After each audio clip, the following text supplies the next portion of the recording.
ขาดเพราะร่างกายอาจกระแทกกับหินหรือซากต้นไม้นะครับนักเรียนเข้าใจแล้วค่ะคุณครูหนูจะจดจำที่ครูสอนเมื่อภัยมาถึงหนูจะได้ปลอดภัยค่ะ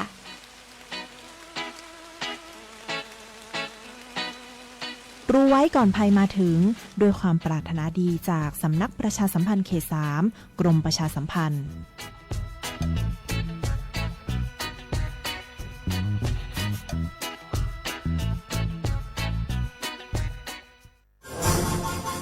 รำวงย้อนยุคบัสโลบไร้แดนกลุ่มไทยเก๊กเขาก็มีมึงแจกกับไปวัดพองานกินงานตานอันศีลผ้าป่าจะไปกับงอมดีก็เปลี่ยนป้าผุงใจอูจ๋าหอมหมอยตามภาษาไว้เก่ายังเฮาจะง่อมจะเหงาได้จะได้ก็ว่าจะจวนกันไปเข้ากลุ่มชมรมสมาคมโรงเรียนผู้สูงอายุเพื่อพัฒนาตัวเก่าพัฒนาอาชีพก่อได้เปิงใจอันใดเนี่ยอันนั้นเลยเจ้าเพื่อส่งเสริมสุขภาพตึงกายตึงใจแบบช่ำๆกันไปเลยปลุกพลังคือผู้สูงอายุเฮาสร้างความสามัคคีความหักสร้างคุณค่าสร้างความสุขและต้องง่มต้องเหงาอยู่บ้านครบเครื่องเรื่องสูงไว้ทำมงบัดลงจะงงขนาดเจ้าอีแม่ปรารถนาดีจากสำนักประชาสัมพันธ์เขต 3 กรมประชาสัมพันธ์มีความชุกถึงกายถึงใจนอไว้ลูน เมียปี้ประจันข้างบ้านนะอยู่ดีๆเข้าห้องยาท้อง1669ไปปูนละโอ้เป็นไอ้อย่างนักก็เห็นหลานเปิ้นบอกว่าป้าแกเป็นความดันโลหิตน้ำตาลตกวันนั้นยังหันไปบกยาอยู่เลยก่อนหน้าว่าป้าจันเป็นไอ้อย่างบัดซอบไปหาหมอนั้นนะปี้ยังน้องนะบักเคยไปตรวจเช็คสุขภาพเลยเริ่มกลัวแล้วว่าจะเป็นโรคอะไรยังก็ใจเย็นๆปี้ว่าต่างที่ดีเขาต้องไปตรวจสุขภาพเปิ้นมีโปรแกรมนัดตรวจผู้ปี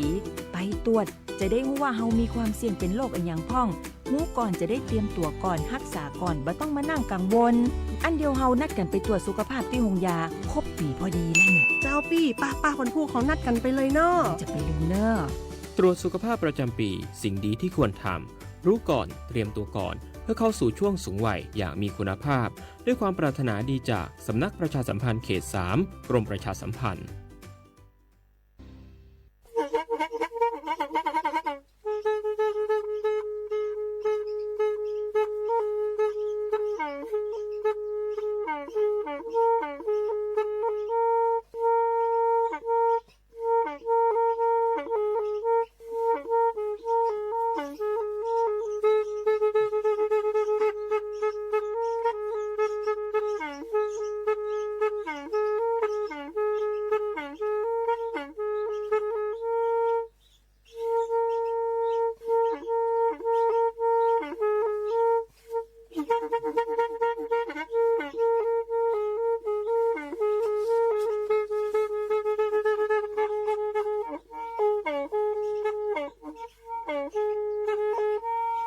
แทอี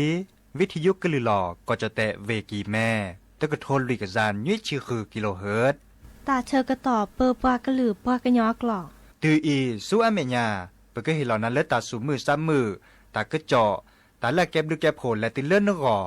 อัตโคเนและกนาหลอเจอบาค่าคือตาสูมือซ้ำมือสก้อเนาะ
จ จะโกพาเคยไม่เคลิ้มโดนเลยน่าซาเจอปะเลย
จะโคพาไปไม่เกลอ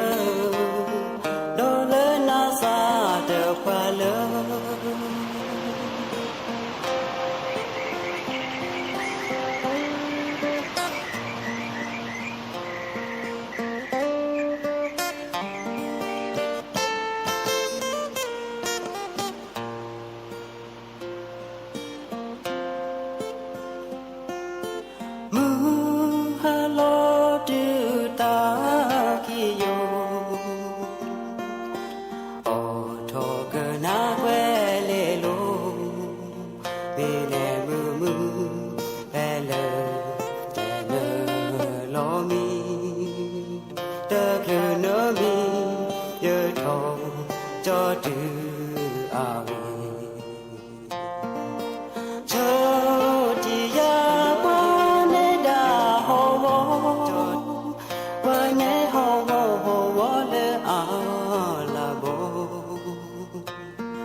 จะกู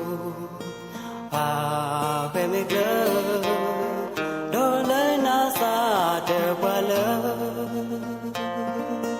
เสกจะกูพาไปไม่เกลอโดนเลยน่าซาเดือพาเลย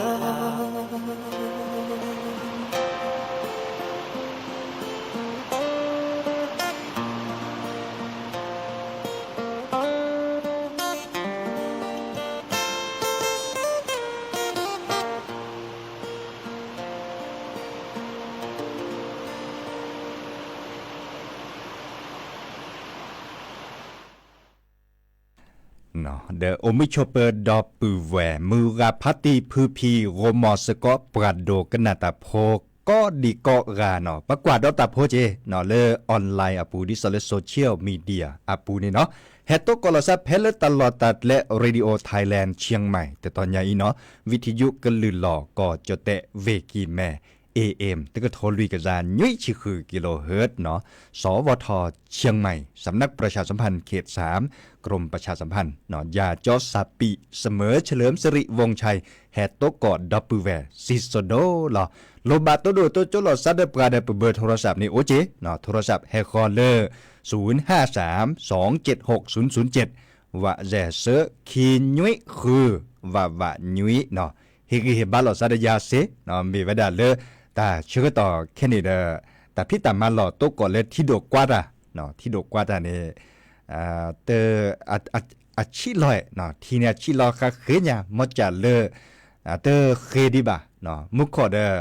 เจอเกกว่าเกเลอหลอมีเนาะหลอมีหลอแกนตาเลออันหลอดื้อสลุทอดโดกวาดพัดทอเจาะเนาะเมวดาเลออันนั้นก็หลอมีในโอจะจอจื้อเด้อจะตามมาหลอรัดเล่ๆบ่ะเนาะอุลบักขปันนี่หรอบาชาเกขอดคลืบะเนาะบาเลโจขอดมึนนักขอสนัดเลยบาเลโจเบาขอดเดอเตเนมีเตเนแกตือดอเลมือชาขอดมาอุขอดตาดอเนาะตาเตนิยายสนิดเลยเนาะเกเกมุขอเพลเจนารีอัปเดตเกดกว่าชุกว่าเตดูโดชิๆล่ะเนาะเกแทตากอดโดตากอนตาทีเนอัจกาลอเวดาลีเนาะทีเนจกาลอเวดาลีอะเกตะคือจอละเรดิซอเลปือพ่อแม่พ่อเลเวกิแม่นี่เนาะเดอทีเนจกาลอลีเนาะจอแค่เนจกาลอลี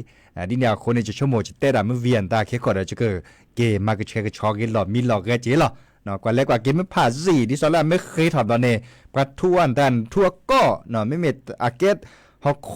ดิซอผักกึพลือดิซอเราก็ปัดไล่เราผักกึพลือแล้วทีปูจันเนี่ยเนาะแล้วทีลาวีลอบบาเลปดเดปหลอนตาจัดเนี่ยเด้ออันบาบาเซมอเนาะเนี่ยไม่ได้ซื้อคือชัวในตัวบ้านเนี่ยตัวกัดทอเนี่ยดิซอเลปัสซื้อคือก็เนาะดิเนี่ยคนในชั่วโมงเลยแค่ขอเดี๋ยวจะเกิดกิมาก็เชื่อก็ชอจีเนาะมาชาแต่ก็จอดแล้วก็ดิซอเลจอกแค่นี้เด้อทีเนี่ยให้เปิดเราจักรเรามุกโคเดจูจักรเราไว้ได้จีแต่นี่ใหญ่เนาะมุกโคจูจักรเราเนาะมันจะในเมื่อกว่าแล้วกรมอุตุนิยมวิทยาเนี่ยตัดจูคาดเชื่อต่อดีมั้งเนาะตัดจูคาดเชื่อต่อในมุกโคก็จูดีส่วนไม่ยาปาดีเนาะก็จูไว้ได้ดีเด้อมันจะได้ไปชั่วโมงเลยตัดสินภัยซื้อตัวโอทอเลยก็บ่าเนาะดิซอยเลยทีดอกก่อดิซอยเนาะตัวโดดตัวโจแล้วหมดแล้วเปล่าแล้วก็เจอโคก็ลดละดื้อเลยบาโยสักอึดดมุนเนาะเราต้องเจอโจทย์โทเวเนาะต้องเจอโจทย์โทเวมาซะดิแหละจะหลอดตัวโดดตัวโจบกันเนาะแต่ว่าบาโยสักอึดตาเด้ออะตุกคนนี้มอตอกาได้ปะพาไว้ได้เลยปะตามมันหลอดแต่ก็ระบาโยสักอึดตาจะที่ถอดคันนี้ถอดเคล็ดละจีเนาะมันเลยมาเกถอดไว้ได้เพลโลกขอรีพับพอเนาะพับพอในสั่วเปดิเตอร์ฮากูฮากอดีบ่าบาชาไม่ถอดรันหรือเนบาดบาเลฮากอเนาะบาดบาเลฮากอมีจะตาจิแล้วพัดโลนี่เนาะจะกึดยาแต่ใครเตเวกาบากาปะเตเวดามุขจูอาทีอาเดเลพามตอกาเลพัดโลวัดสีโซดานี่เนาะดิซอเลเกตลอดตัดเลตาพิโลมาโลหล่อและยามาโลบาตาสิญาลอติลอซาเดปะแก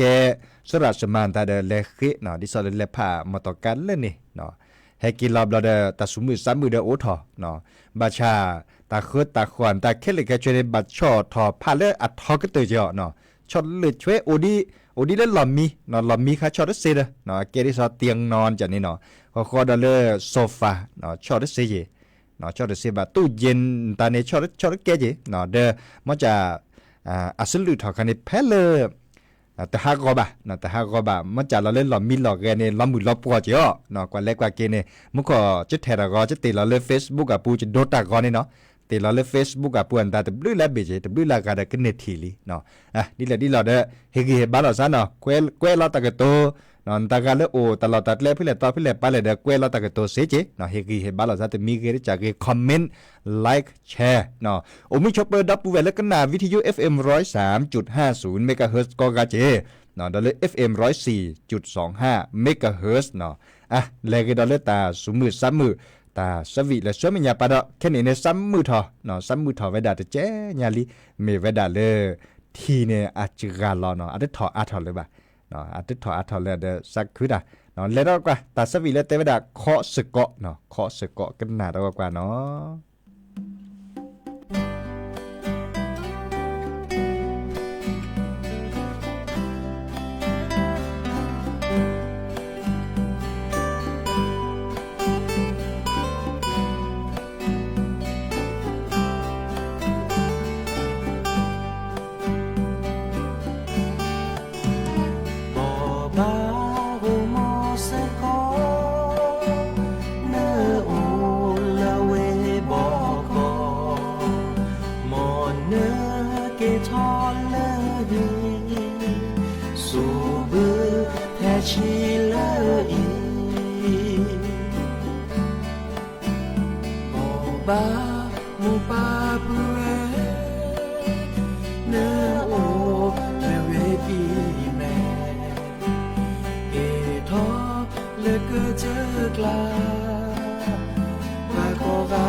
ba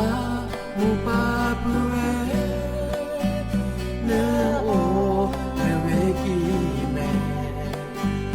ke tho le ke je kla ta ko ga wa la na bo ba o mo se ke tho le sa pa de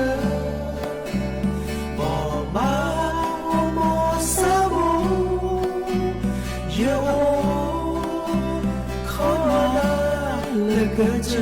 后，我把我莫是给他的色怕的，我把我莫是我有可能那个之后。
สิเลตาโอปูเวฮิเตอคือเลกว่าโจกิเลอาตาเกญอกิตูเกเตยะบือยะเวตะมือตะก็ดีก็กาตาบามานะสัจจาปานะสามิจูมิอาเวลาแกดูแกทอในอาโออาตูอี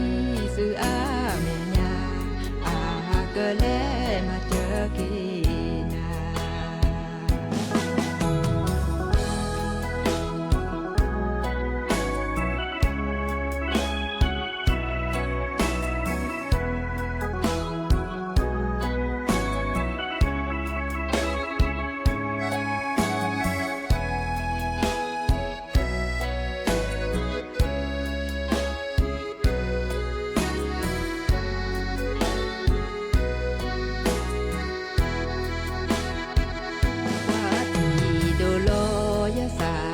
แกโดมาลอที่ปูเวกุโมตะกอที่โดเบออะเดออะลอมาจากเกมาเจอนะเกเสลกว่าโจนะเลอะเฮ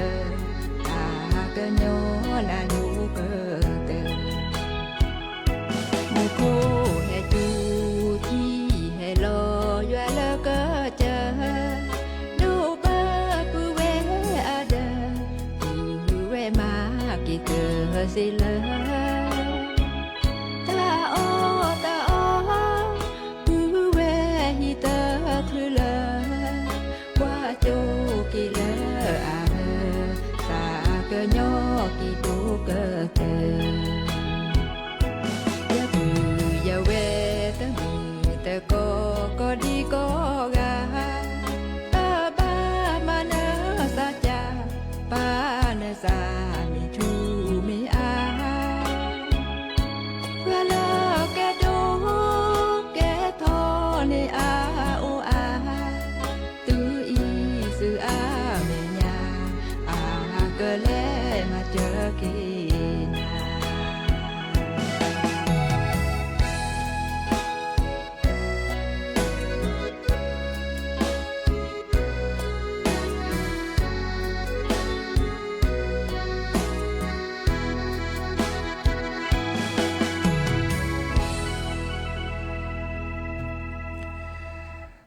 ตามลือเลแม่ลอยเตทอตาสวีดิซอเลอร์แต่ชก็ต่อเลปะโตกอบ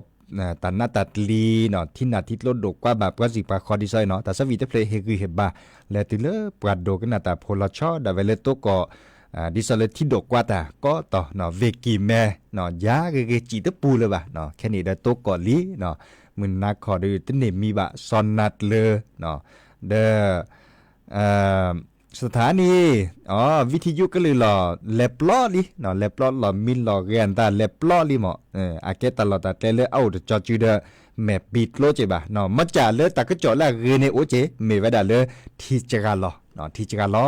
เลียดับเวเนาะตาเกาเลเวกีแมตาเดซัมมือถอดเจเนาะแค่นี้เนี่ยตาตนิยายจะถีปรากุปัญญาอากะเนาะดิซอเลเก็บปัญญาเลเฮลอสูเฮลอซาเนาะปรากุปัญญาเลเฮช็อตตาออตาออมาออตาออตินอยู่ไว้ดาเลแต่เดป่วนตาวี5เฮลอปะจิพกพเลที่โดกว่าบาอาเซียคอนตาเกวกเกวเนาะจักว่าเดลอเอ็ดลอกุยเรโดมาเนาะดิเนี่ยคนนี่ดืชั่วโมงเลตาเสดไผแกตาเลอะเรเนาะปปราเกปะจดแต่โพเนาะไปเอกกุยตาซานิแกตาเลหลุดโดเนาะมุขอดาตกะเตเวดาตะโมกนาซาตาสวิเลเพลักปะเพลักปะเนโอเนาะสระมือสุกรีอาตาตาสวิเลคีเลเปลเนบัชาจะชั่วโมงเลจะเกแต่ดอเลบาคาคือตากเจาะเลปัดดวับกาอาตาพิตามาชิเกดอเนาะแต่บลิลากาตัวดูตัวจบกาเตเวดาสนิบาเจลีเนาะเจดคาคอนเลบากอยดาเงินดิจิตอลวอลเล็ตเนาะกระตุ้นเศรษฐกิจคันนี้เนาะแต่การเสเนี่ยเนาะดับเวดบลิลากาตัวดูตัวจบกาเตเวสตันเนลีเนาะอาเวจ้าหล่อซาเจาะจ้าหล่อซา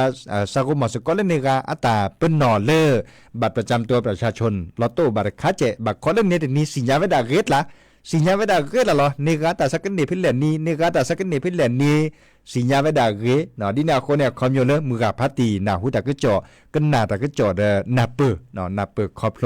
สิญญาโลหล่อซาดิซอเลเปเตกุดับเวจานี่เนี่ยเนาะดินาคนเนี่ยจะชั่วโมงเลยตากเจาะจะเตกุดับเวตาเนี่ยเก็บลึเนาะเก็บลึเลยปู่พ่อแม่พ่อก็เด้อตากาเลเนลีเนาะลูบาตัวดูตัวโจกาเดเสเจเนาะตัวดูตัวโจโอคิวก็หล่อซาตะหมดจ้าซาดิเทียเนาะแต่ชั่วโมงมาก็ซาดิเลดิจันเลก็สู้เมื่อก็ดิเลดิจันเลช่วยไม่ยาปานี่เนาะดิซอเลจิตแต่ติเสเนเดอปุนนี่แบบเปกาเลตะหมดสิญญาซะเนาะตะหมดสิญญาซะเจโทรศัพท์เตกุกาเสเจเนาะเปตะขี้เนนตาบะเนาะตะขี้เนนตาบะอะเวดกาจะเทียบปลาพลาลตะกอมูเลปัดโดเนตะกอปันเลมาตะกจ่อในบาเจตานี่เลทุถอเวดาที่ขอลอเนเวดาเนเจฮันนี่ละตะปูเดเมอะเมตะเมบะเลเนเนนอกอตะเนเลทุถอดอกกวยและเลิศธนาคารปูเนชอดลีชอดจ่าลอติลอแชบ้านตาเนเนาะเลทุถอไปเลมาตะกจ่อจ่อเนาะไปเลโดตากอนตาทุถอไว้ดัดเนซุปะเตยาไว้ดัดเจเนาะเตเมอคีเมอเซเมอรีเมอแซเมอยาไว้ดัดคือเมอนี่เมอละเม็ดทีลอข้อเมอละได้เม็ดทีลอคุยเมอตะเสบละเด้อหอกบกะสักคือดาเนาะเจเดใครดื้อสักสัวเมื่อดิซอเลเก็บดูรากกะเตเริ่มสตาวมัวก็เนาะเวลาอามาลอนนีดาได้มีตอนก่อนในคันเนี่ยอามาลอนนีดามาเกตตากอมูเนาะปัจเจ้ามึงกะแน่นเนเมเนเจนสักมันตลอดเวลาจะไม่เนเจน่ะจะคือเลเปหวยได้ไหมด่ะไอ้ขาตึกปีวะเนาะตึกเกวะเนาะตึกเกวะเด้อเกเลแบบมาตอนเล็กกะคือครับบัดใช้ค่ะมาลอนนีดาหมอเห็นมื้อเลปือเพราะแบบเพราะสุดคือสักคือด่าดิซอเลซิรบาปากอเล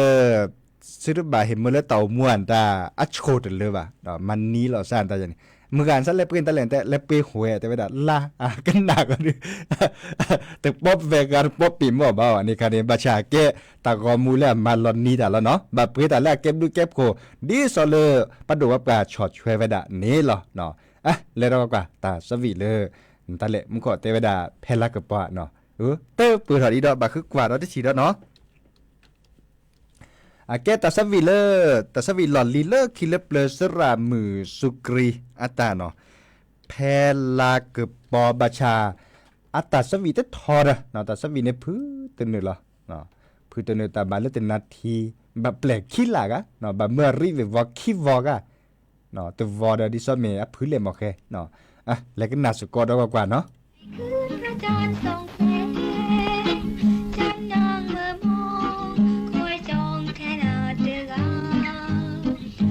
คอย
นา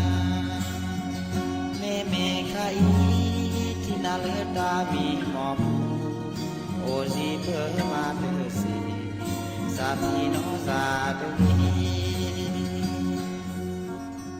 โอซีซีทอทอเสนากีและตาอาคาเปบานมี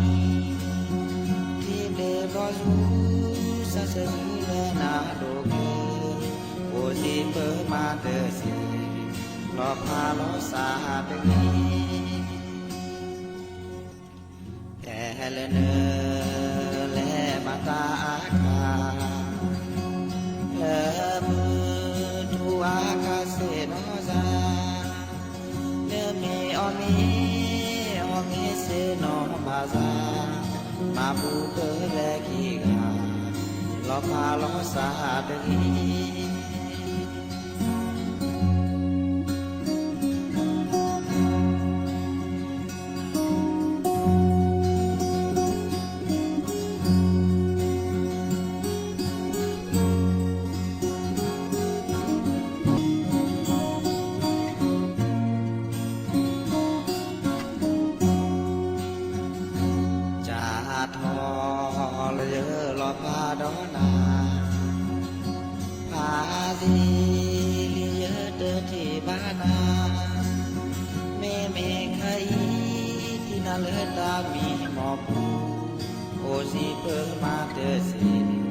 สามีโนซาเตงีโอซีซีทอทอเสนากีและตาอาคาเปบานมีที่เบลปลอจูซาเซเลนาโดกเลโอซีเปมาเตสีลอพาลอสาเตงีเลเนเลมาตาอาคาเลทูอาคาเซโนซาเนเมออมีเซโนบาซามาบูเปเลกีกาลอพาลอสาเตงี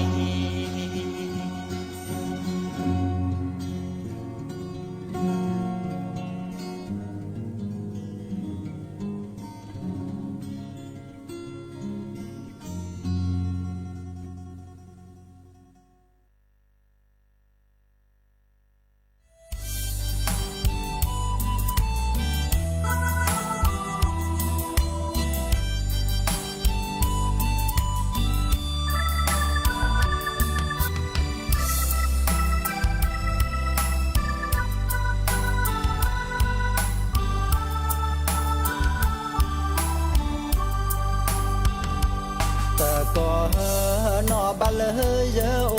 เดนาเดยาเลมาบูเตกอลอซาชูตอตาเอกวีขีกาโอเมอโชปา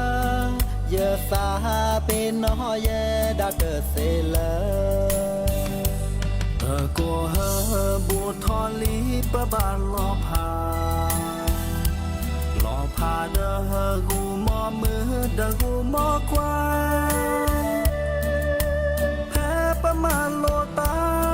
เกลีบัตกอดันนาอย่าสาปีนอนนาอย่าเตอเสบาแพ้ลอพาลอซานาเดยาแต่เตอกตา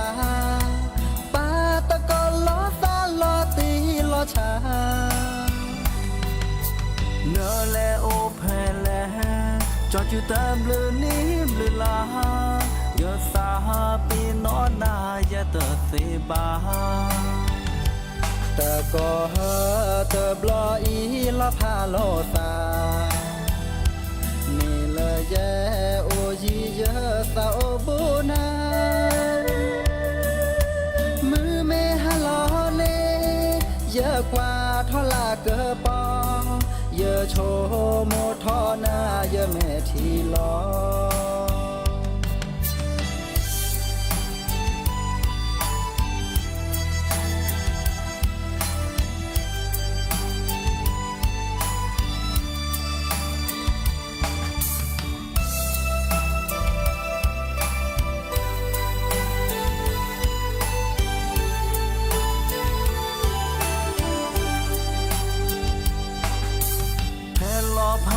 อซานาดยาแต่เตอโกตาปาตะโกลอตาลอติลอชานาแลโอแพแลจอจือเตอบลือนี้บลือลาเยอะสาปีน้อยแย่ดาเตอเซบาตะโกเฮตะบลออีลอพาลอสาเมลเจโอจีเจสาโอบุนามือไม่หาลอเลเยอะกว่าทอลาเกอปอเยอะโชโมทอนาจะแม่ทีลอแผ่นลอพาลอสานาดยาแต่เตอโกตาปาตะโกลอสาลอตีลอชานาแลโอแพแลจอดจือเตอบลือนี้บลือลาเยอะสาปีน้อยแย่ดาเตอเซบาเตอโกเฮเตอบลออีลอพาลอซาเมลเจโอจีเจสาโอบุนามือไม่หาลอนเนเยอะกว่าทอลาเกอปอเยอะโชโมทอนาจะแม่ทีลอเยอะโชโมทอนาเยอะแม่ทีลอเยอะโชโมทอนาเยอะแม่ทีลอ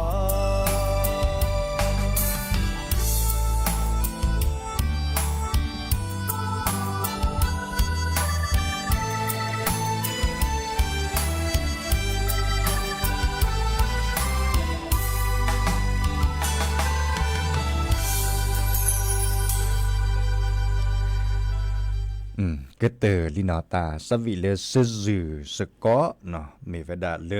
เวจอแม่โพดาเลเวจอสุกเลอะเวดาเนาะเดดับเวโตโดโตโจปราเตเวดาตะโมกนาซาตาสวิเลมือกันนอนเลอมก่อยค่ะเนาะซาลอมปะมือกันนอนเลอมก่อยค่ะตะกาตาสวิเลจะตอรบาจิบะจิก็คือกูว่าดอกว่าเลYouTube อ่ะปวนตาในเมกโอเมโตบาแลเนาะชั่วโมงยาปอบาเนาะเตลโลเนาะเดก็คือกว่าดอกกว่าเล็กคิดบ่เนาะมาชาตาเชก็ต่อโอดิตาบาดิซาเลแปลตาสเวียนตาเกิดพลืดีตะพลืดีเนาะจะก็เทกต่อพาดอลเลอร์ปือชายชาตรีอัตตาเนาะตาสวีเลบาคาเดแต่ตากวีนี่ล่ะเนาะตาแต่หันใหญ่จะเกิดเตดาเปยแล้วเนาะแต่เชก็ต่อดิตาบาเลอนาทีแต่ชีคุยนาทีจะไม่เปลี่ยนตาสวีตะพลืดก็เกตาบาดชิเซนาทีตาจะชิเซนาทีกันนี่ก็ฮือกันยะดิซอลเลหรือโพธาลคีทาเลเปลเนาะมอนโกชวดเลยเบมือซาพรีเชมือลาเลทีโดกว่าดาเสริพานี่เดก็จะการลอเวดาทลิทเลเนาะเดตโจจะก็บาเกกว่าดอกว่าลอมีลอกะจิเนาะดิเนี่ยคนในตาบลือเบมือซาพรีก็กะตกกอดอซาเลก็เนาะเลก็ในเมปือพมุลาเกเฮตกกอดปือเวกะชั่วโมงดิเนี่ยเนาะตาบลือเนาะ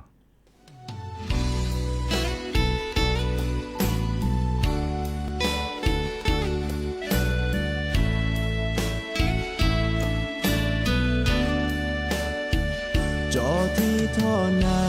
จอกว่านานาลอแอโดเกเลอมือหาจอเกโชโมท่อนาตายืนนาก็มือนี้สาบเลออีจอเฮนาลาลีจอแต่โลโลจอเตเมเลปวาลิโกนเม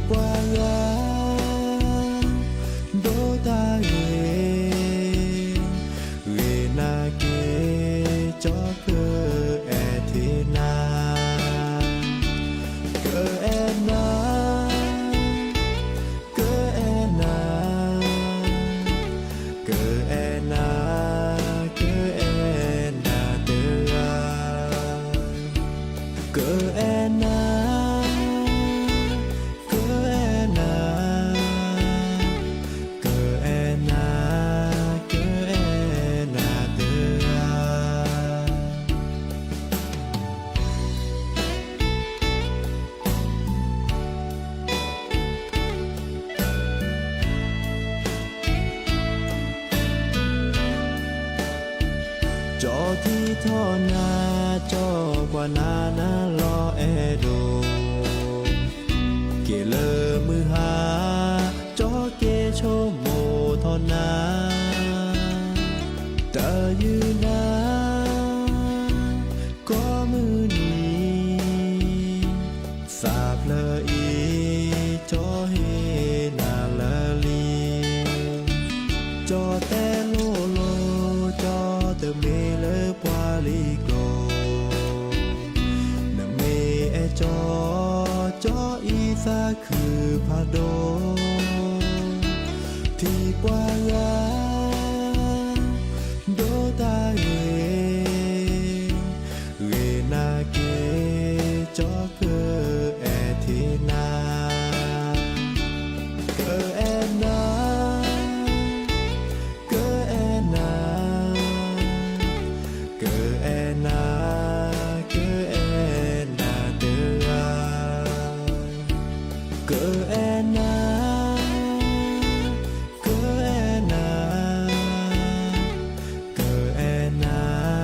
เกอแอนาเดอา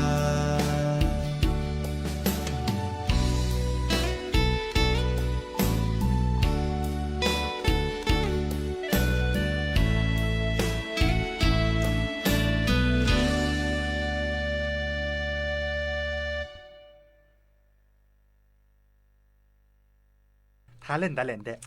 ท่าเนี่ยแกละท่าไข่ตัดบ้านหลอนแล้วยานเหรอจันนี่หมอ อ๋อตาตบาแล้วรอบอ่ะตาชอบต้นแรกซะเนาะ พวกมึงเด้อแต่มาสับบะพวกมึงล่ะพวกขวามาสับบะพวกขวาล่ะบ้ากะเด้อพวกขวามา เขาอยู่เลยท่าสุดท่าซ้อนได้จันนี้ก็ ถ้าสุดถ้าจานเนี่ยเมฆเห็นแล้วเหรอ มีเลยเนาะขนาดเอากว่ามือกะจำปีอึดท่าเลทัดโดละจะก็ท่าตากะนี่ตากะแฮตากะซอยตากะแฮแฮเรแฮแฮแฮแฮเรแฮตัวเราภาษามีตะแกปะกะฮับโผล่ดับปะเวละตาอันนี้ตาหูโทราราตาลาตาสาโทราราละตาหูตาสาเวโดมาโพมึงแลหาโอโพควาหาโอโพควาปัวโพควาเนอเมมีปาโลนาซาเดโบกาละตากะนีตากะนีละอีตากะแฮตานีตาหูโทราราตาลาตาสาโทราราละตาหูตาสาเวโดมาโพ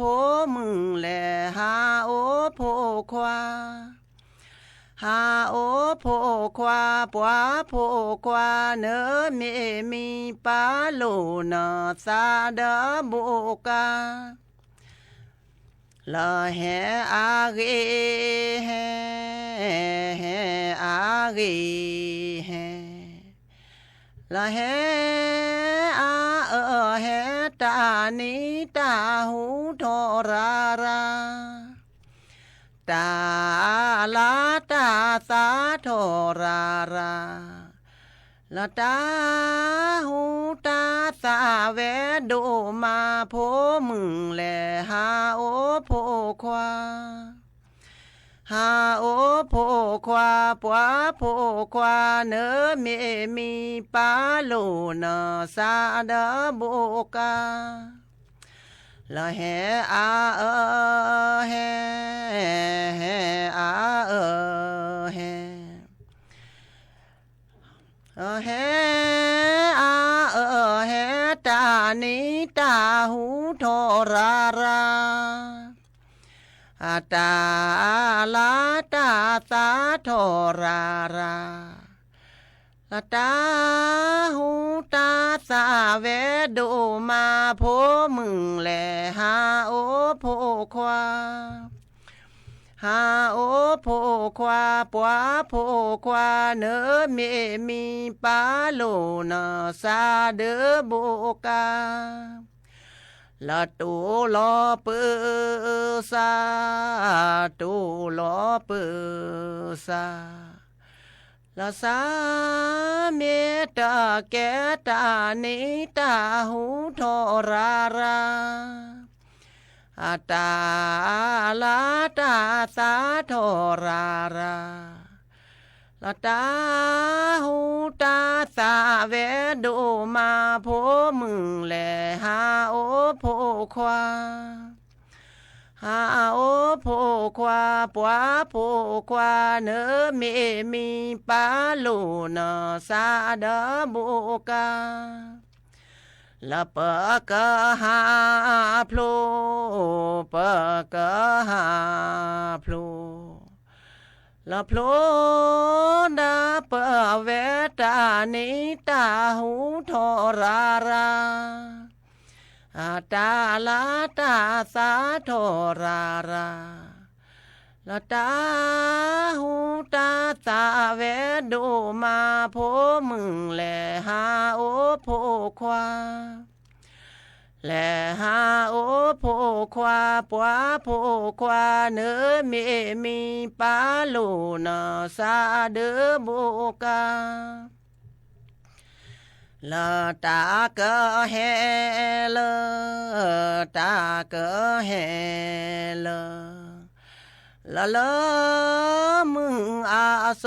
ตานิตาหูทอราราอาตาลาตาสาทอราราละตาหูตาสาเวดูมาโพมึงแลหาโอโพควาแลหาโอโพ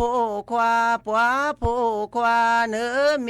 มีปาลูนสาเดบุกาละตากะเฮลตากะเฮลละละลาโสตานิตาหูทอราราอาตาลาตาสาทอราราละตาหูตาสาเวดูมาโพมึงแลหาโอโพควาแลหาโอโพควาปวาโพควาเนเมมีปาลูนสาดาบุกาละโอตาวีโอตาวีโอละโอละโยโสตานิตาหูทอราราอาตาลาตาสาทอราราละตาหูตาสาเวดูมาโพมึงแลหาโอโพควาหาโอโพควาปวาโพควาเนเมมีปาลูเนสาดาบุกาละโอตาเชอโอตาเชอละโอละโยโสตานิตาหูทอราราอาตาลาตาสาทอราราละตาหูตาสาเวดูมาโพมึงแลหาโอโพควาหาโอโพควาปวาโพควาเนเมมีปาลูเนสาดาบุกาละจือบาโยอาจือบาโยอาละอาตากะโตตานิตาหูทอราราอาตาลาตาสาทอราราละตาหูตาสาเวดูมาโพมึงแลหาโอโพควาหาโอโพควาปวาโพควาเนเมมีปาลูเนสาเดบุกา ละจีละเธอปูจีละเธอปู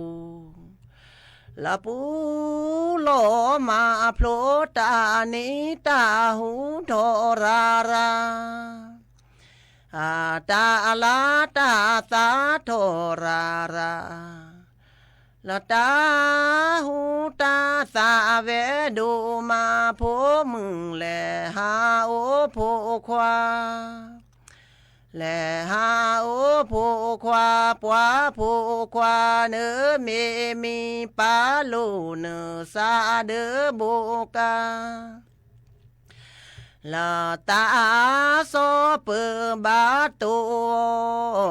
ตาโลลีเปบาตู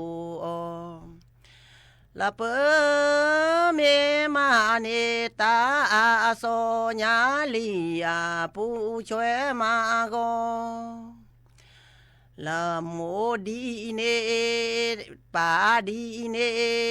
นาปาดีเนนาละนาละมาโคตาโซเปบาตูโอตาโลลีปบาตูละเปเมมาเนตาโซญาลีอาปูช่วยมาโกละโมพาเนนาโมพาเนนาละนาละมาโคตาโซปบาตูโอตาโลลีปบาตูละปะเมมาเนตาโซญาลีอาปูช่วยมาโกละอาสุยโลพลาอาสุยโลพลาละพลาขอโลตาโซเปบาตูโอตาโลลีเปบาตูละเปเมมาเนตาโซญาลีอาปูช่วยมาโกละอาทิโลพลาอาทิโลพลาละพลาขอโลตาโซเปบาตูโอตาโลลีเปบาตูละปะเมมาเนตาโซญาลีอาปูช่วยมาโกละนาตาจือโมนาตาจือโมละโมตากะโตตาโตเปบาโตโอตาโลลีปบาตูละปะเมมาเนตาโซญาลีอาปูช่วยมาโกละโมสีนามีโมสีนามีละมีโลมาโผล่ตาโซเปบาตูโอตาโลลีปบาตูละเปเมมาเนตาโซญาลีอาปูช่วยมาโกทาละคิละปละทาสาวิปวเลมาทาปวมาทอทาปวมาทาละปวเลนโดทอทาพวกมุพวกควาโจเนี่ยปวสาวิทอทาปาสั่วเมื่อเล่นแต่เชิญต่อซี่ๆหรอเชิญกันต่อก็เดปวเลมอุทาลญาปวเลมาทาปวซีเนี่ยนะปวมาทาปวมาละทาละกูเดทาหรือทาคุเซียเนี่ยโจนี่ปวมาจากได้เมทับลืออย่างไรแค่ได้เมทับลือเมมาทาสาวิหรอดิซอยเกสตามทามือสูงมือซาทาโอ้ก็ละซาถ้าจะนี่จันเนี่ยนะเนาะสิ นั่นบัดโดนแล้วว่าเดียโดนชิกแกจะก็สาวิเท่าใดกิตะเกสุยอสเปอร์โกตะเกสุยอสเปอร์ทูดอลลาทูดเนลาทูดอลเลทูดเนลาเนี่ยริโคเอกจาเซโลปวกลาดบุลาจันนี่บ่เฮลาพอลาพอลากีตาเกสุโยสปะ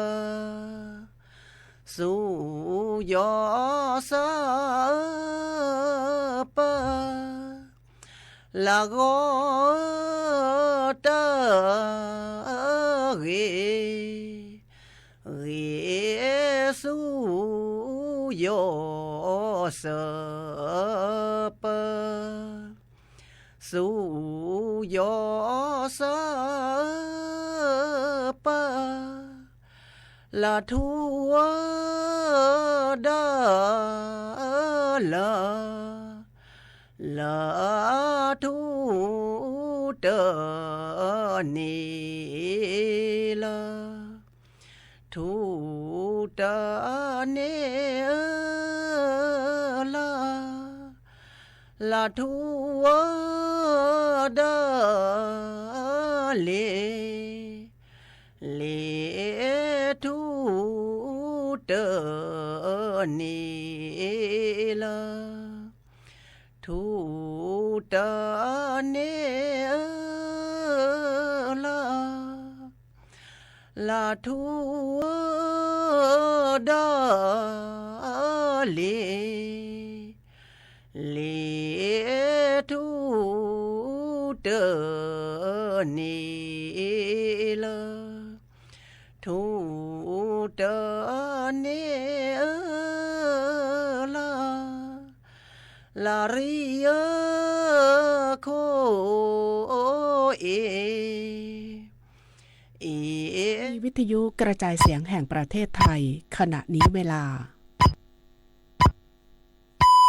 19 นาฬิกา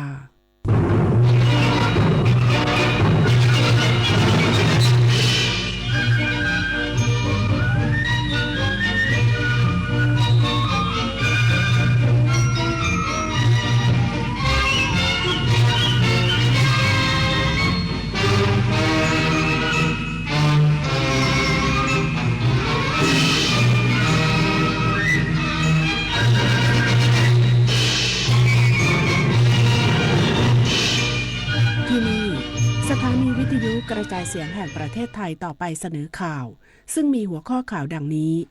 รัฐบาลเร่งฟื้นฟูพื้นที่ประสบอุทกภัยจังหวัดเชียงรายให้แล้วเสร็จภายในวันที่ 29 กันยายนนี้และจ่ายเงินเยียวยาก้อนแรกครอบครัวละ 5,000 บาทให้เร็วที่สุด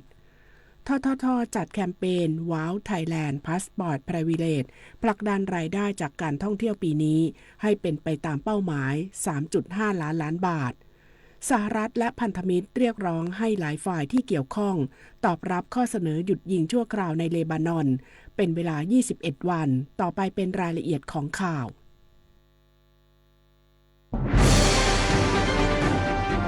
ช่วงเกาะติดสถานการณ์น้ำท่วม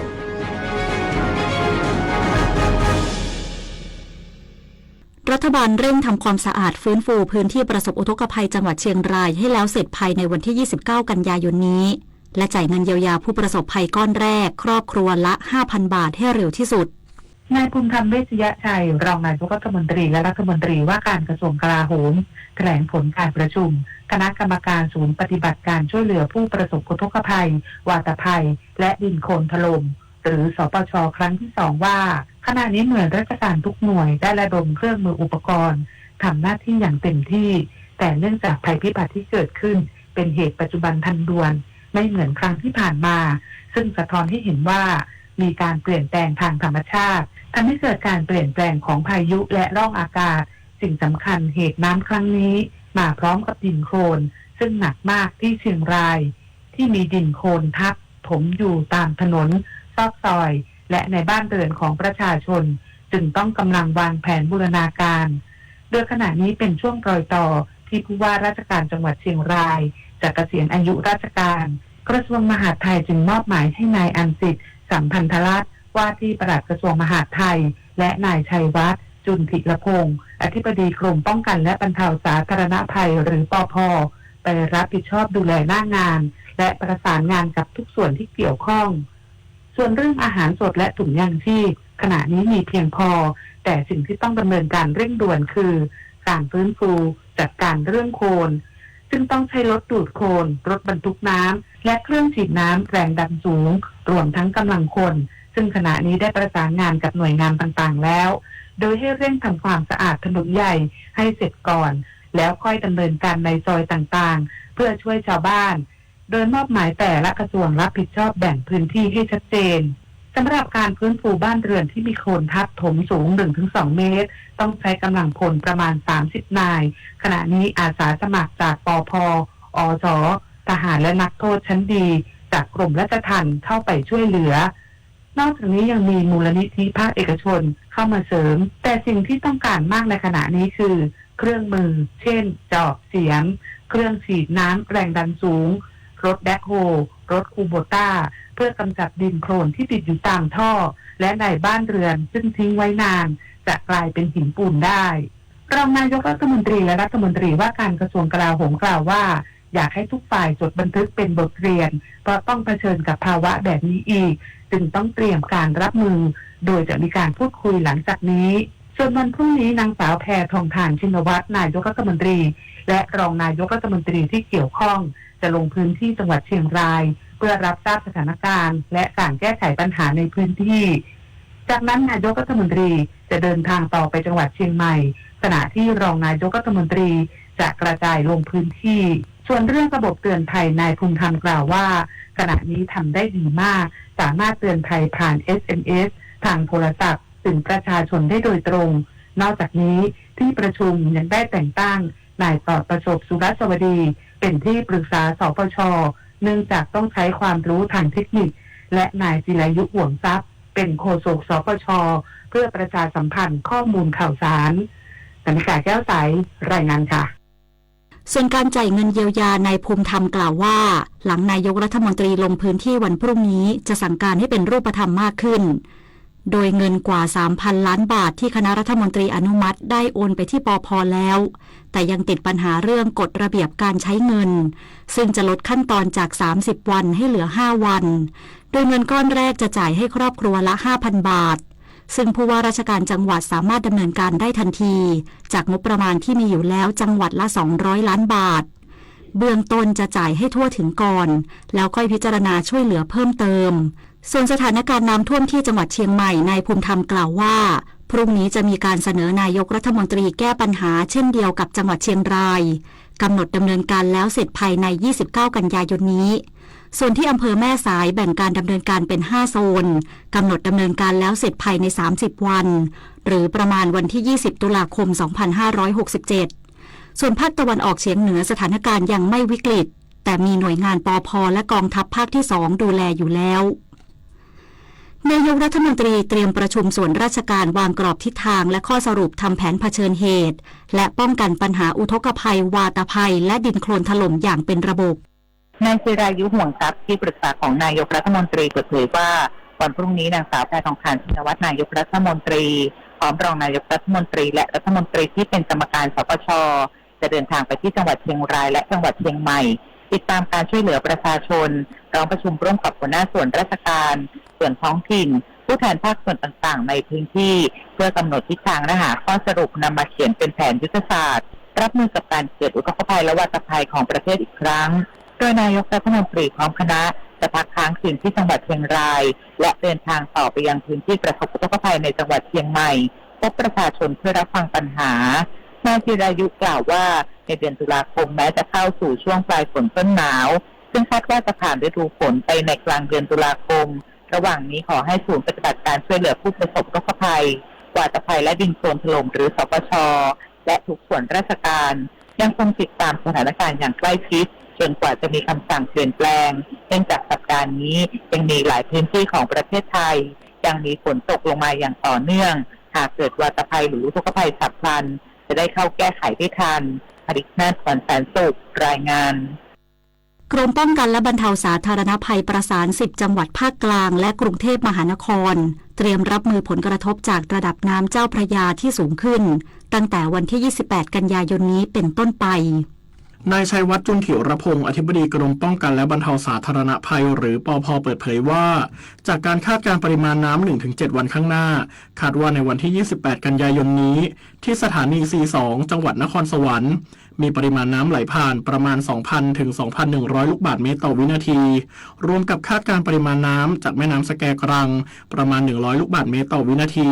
จะส่งผลให้ปริมาณน้ำที่เหนือเขื่อนเจ้าพระยามีปริมาณ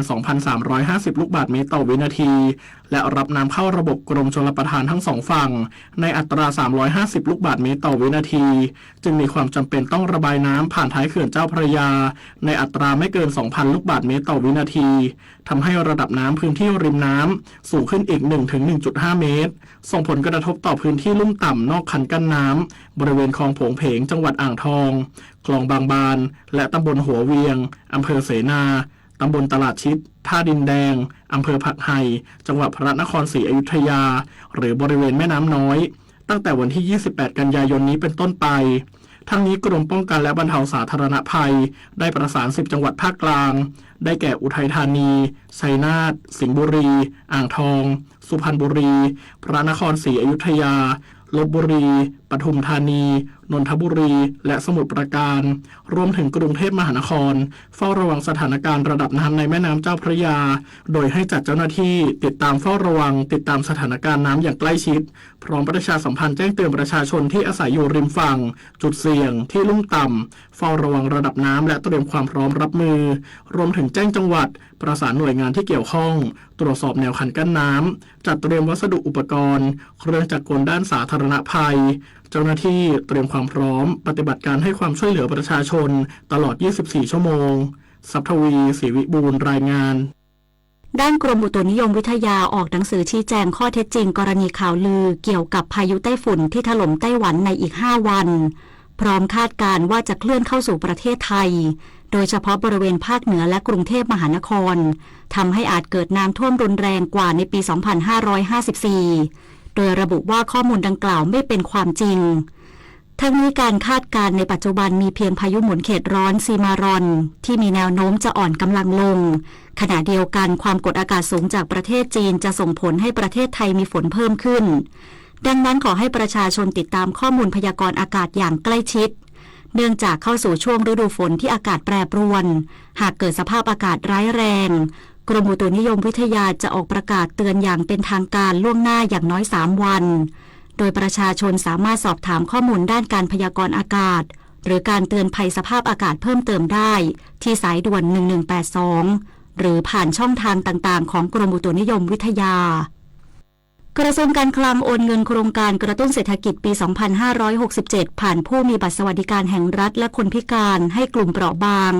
4,500,000 คนเรียบร้อยแล้ว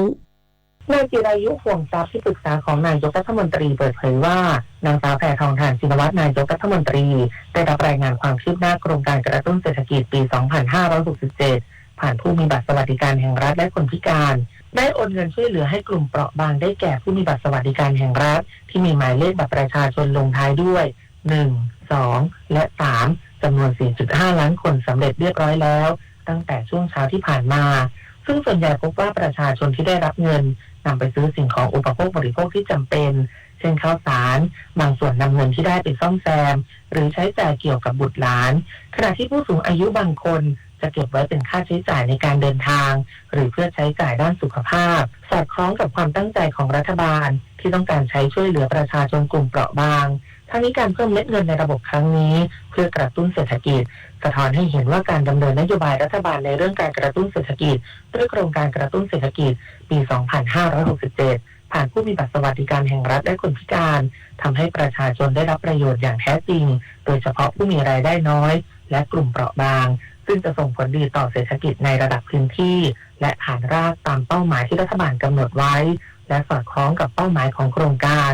สำหรับวันพรุ่งนี้จะมีการโอนเงินให้แก่ผู้มีบัตรสวัสดิการแห่งรัฐที่มีเลขประจำตัวประชาชนลงท้ายด้วยเลข 4-7 ประมาณ 4.51 ล้านคนและเลขประจำตัวประชาชนลงท้ายด้วย 8-9 ในวันที่ 30 กันยายนนี้พงธิดาทิพยานนท์รายงานค่ะช่วงเทศกาลกินเจปีนี้ราคาวัตถุดิบและอาหารเจมีแนวโน้มแพงขึ้นขณะที่ประชาชน4.7%จะนำเงินจากโครงการกระตุ้นเศรษฐกิจของรัฐบาลใช้จ่ายในช่วงเทศกาลกินเจนายธนวัฒน์พลพิชัยอธิการบดีมหาวิทยาลัยหอการค้าไทยและประธานที่ปรึกษาศูนย์พยากรณ์เศรษฐกิจและธุรกิจมหาวิทยาลัยหอการค้าไทยเปิดเผยผลสำรวจพฤติกรรมการใช้จ่ายในช่วงเทศกาลกินเจและความคิดเห็นต่อสถานการณ์เศรษฐกิจไทยในปัจจุบันว่าประชาชนคาดว่าราคาอาหารและวัตถุดิบในการปรุงอาหารเจปีนี้จะแพงขึ้นกว่าปีก่อนถึง66.5%โดยมูลค่าการใช้จ่ายเงินเฉลี่ยอยู่ที่ 4,696 บาทส่วนแหล่งที่มาของเงินประชาชน4.7%ระบุว่าเป็นเงินจากโครงการกระตุ้นเศรษฐกิจปี 2567 ของรัฐบาลขณะที่ทัศนะของผู้ประกอบการในช่วงกินเจเห็นว่าการใช้จ่ายของผู้บริโภคในช่วงเทศกาลกินเจปีนี้จะลดลงอยู่ที่32%จากภาวะเศรษฐกิจและหนี้สินที่มีมากขึ้นส่วนราคาสินค้า45.7%เห็นว่าจะแพงขึ้นเล็กน้อยสำหรับความคิดเห็นต่อสถานการณ์เศรษฐกิจในปัจจุบันผลสำรวจพบว่าประชาชน17.5%เห็นว่าเศรษฐกิจไทยดีขึ้นกว่าปี 2566 22.4% เห็นว่าแย่กว่าทั้งนี้คาดการณ์ว่าเม็ดเงินจากโครงการกระตุ้นเศรษฐกิจปี 2567 ของรัฐบาลจะส่งผลให้เศรษฐกิจไทยดีขึ้นในระยะสั้นและ GDP ของประเทศจะเพิ่มขึ้นอยู่ที่0.2 ถึง 0.3 แต่ยังต้องรอให้ประชาชนในกลุ่มเปราะบางได้รับเงินจากโครงการดังกล่าวครบก่อนจึงจะสามารถระบุตัวเลขที่ชัดเจนได้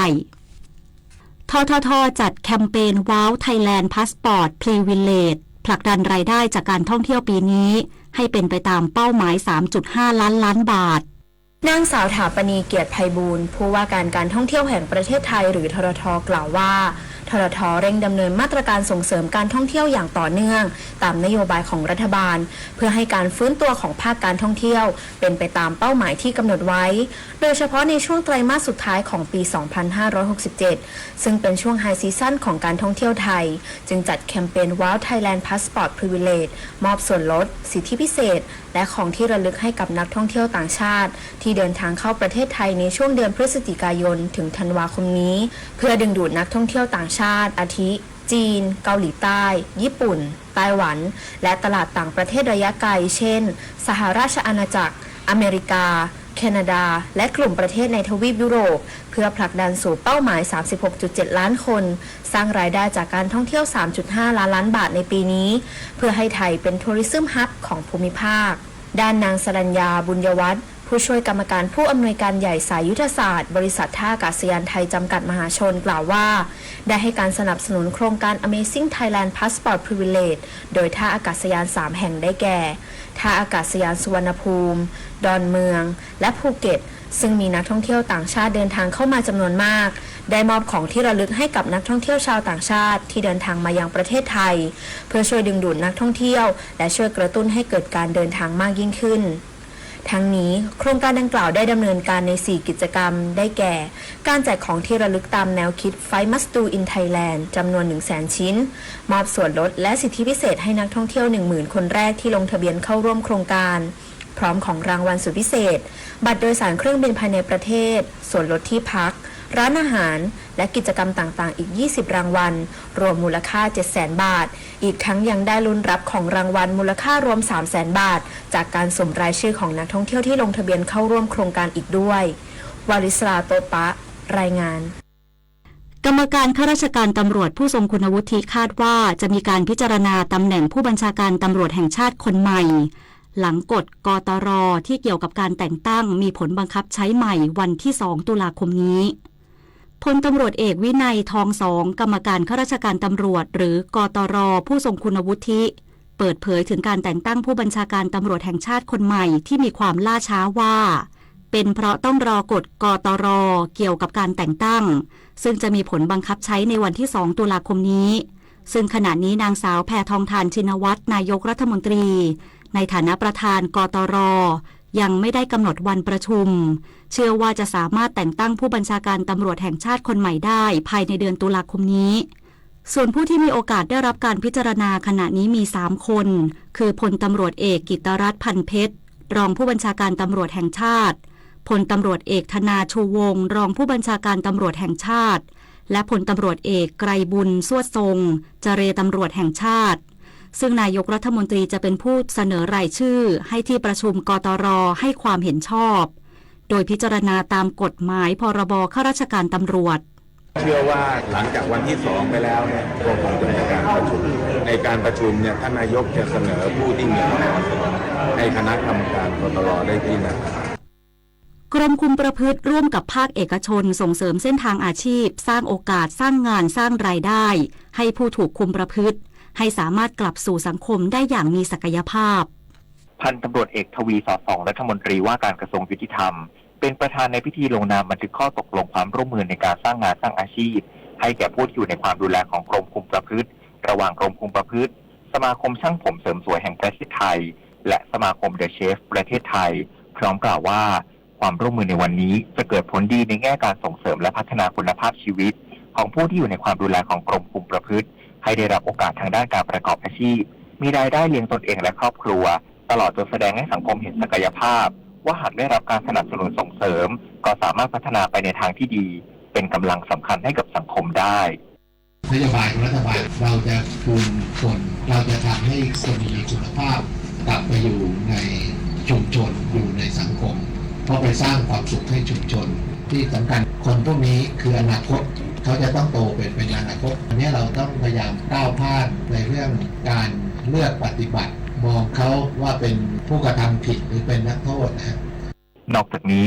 ยังนำเสนอผลงานการปรับเปลี่ยนพฤติกรรมผู้เสพและผู้ติดยาเสพติดภายใต้โครงการริปโมเดลที่ลดการเสพซ้ำได้กว่าครึ่งหนึ่งการมีส่วนร่วมของอาสาสมัครคุมประพฤติในการติดตามป้องกันการเสพซ้ำช่วยจูงใจไม่ให้ยุ่งเกี่ยวกับยาเสพติดตั้งเป้าให้ได้ 75,322 รายครอบคลุมทุกหมู่บ้านการผลักดันนวัตกรรมการรับรายงานตัวผ่านจอภาพของผู้ถูกคุมความประพฤติที่อาศัยห่างไกลช่วยลดรายจ่ายและอำนวยความสะดวกให้ผู้ถูกคุมประพฤติได้อย่างดีปริญญวิทย์เปี่ยมสมบูรณ์รายงานสมาชิกกบข.วางแผนภาษีได้ง่ายผ่านแอปกบข.นายทรงพลชีวปัญญาโรจน์เลขาธิการคณะกรรมการกองทุนบำเหน็จบำนาญข้าราชการหรือกบข.เปิดเผยว่าสมาชิกกบข.ควรมีการทบทวนสิทธิ์ลดหย่อนภาษีเพื่อเตรียมวางแผนภาษีประจำปีตามสิทธิพึงมีของผู้เสียภาษีซึ่งการวางแผนภาษีเป็นการเตรียมความพร้อมเพื่อการชำระภาษีให้ถูกต้องครบถ้วนและเตรียมใช้สิทธิประโยชน์ทางภาษีต่างๆที่กฎหมายกำหนดโดยเงินสะสมกบข.รวมถึงเงินออมเพิ่มที่สมาชิกนำส่งเข้ากบข.ทุกเดือนจะสามารถนำไปลดหย่อนภาษีเงินได้บุคคลธรรมดาเฉพาะส่วนที่ไม่เกิน 500,000 บาทเมื่อรวมกับประกันและการลงทุนเพื่อการเกษียณอื่นๆซึ่งสมาชิกกบข.สามารถแจ้งออมเพิ่มเพื่อนำไปลดหย่อนภาษีเพิ่มเติมได้สอบถามข้อมูลเพิ่มเติมได้ที่ Facebook กบข.หรือ LINE กบข. @GPF Community หรือศูนย์บริการข้อมูลสมาชิกโทร 1179 ต่อจากนี้ไปขอเชิญรับฟังไทยคู่ฟ้าเมื่อวานนี้เป็นวันแรกที่รัฐบาลเริ่มการโอนเงิน 10,000 บาทจากโครงการกระตุ้นเศรษฐกิจปี 2567 ให้แก่ผู้มีสิทธิ์กลุ่มแรกได้แก่ผู้มีบัตรคนพิการ 2,100,000 คนและผู้มีสิทธิสวัสดิการแห่งรัฐที่เลขบัตรประชาชนลงท้ายด้วยเลข 0 วันนี้เป็นวันที่ 2 ดำเนินการโอนให้ผู้ที่บัตรประชาชนลงท้ายด้วยเลข 1 ถึง 3 พรุ่งนี้เลข 4 ถึง 7และวันที่ 30 กันยายนจะโอนให้ผู้มีสิทธิ์ที่บัตรประชาชนลงท้ายด้วยเลข 8 และ 9 โดยจะมีการโอนซ้ำให้แก่กลุ่มที่โอนครั้งแรกไม่สำเร็จในวันที่ 22 ตุลาคม 22 พฤศจิกายน และ 20 ธันวาคม 2567 ประชาชนตรวจสอบสิทธิ์ได้ที่เว็บไซต์ govwelfare.cgd.go.th สอบถามเพิ่มเติมผู้มีสิทธิสวัสดิการแห่งรัฐโทร 021092345 กด 1 กด 5 ผู้มีบัตรคนพิการโทรสายด่วนพม. 1300 ค่ะสื่อสารภารกิจรัฐบาลกับสำนักโฆษกสำนักเลขาธิการนายกรัฐมนตรี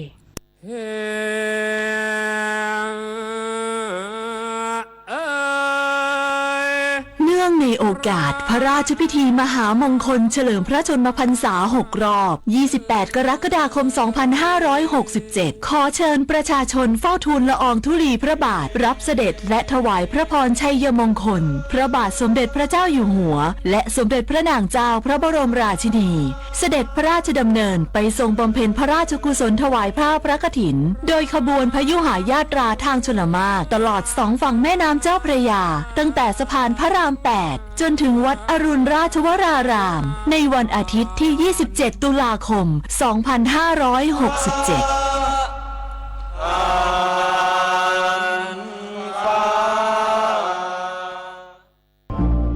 กรมประชาสัมพันธ์ร่วมกับสภากาชาดไทยเชิญชวนบริจาคสิ่งของช่วยเหลือผู้ประสบภัยน้ำท่วมบริจาคได้ที่อาคารปฏิบัติการหลังใหม่ถนนวิภาวดีรังสิตสภากาชาดไทยและสำนักงานเหล่ากาชาดทุกจังหวัดหรือโอนเข้าบัญชีสภากาชาดไทยเพื่อภัยพิบัติธนาคารไทยพาณิชย์เลขที่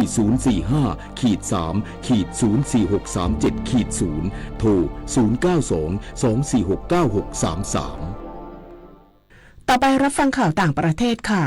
ฝ่ายบริหารงานของประธานาธิบดีโจไบเดนผู้นำสหรัฐออกแถลงการที่ระบุว่าสหรัฐและพันธมิตรอาทิฝรั่งเศสออสเตรเลีย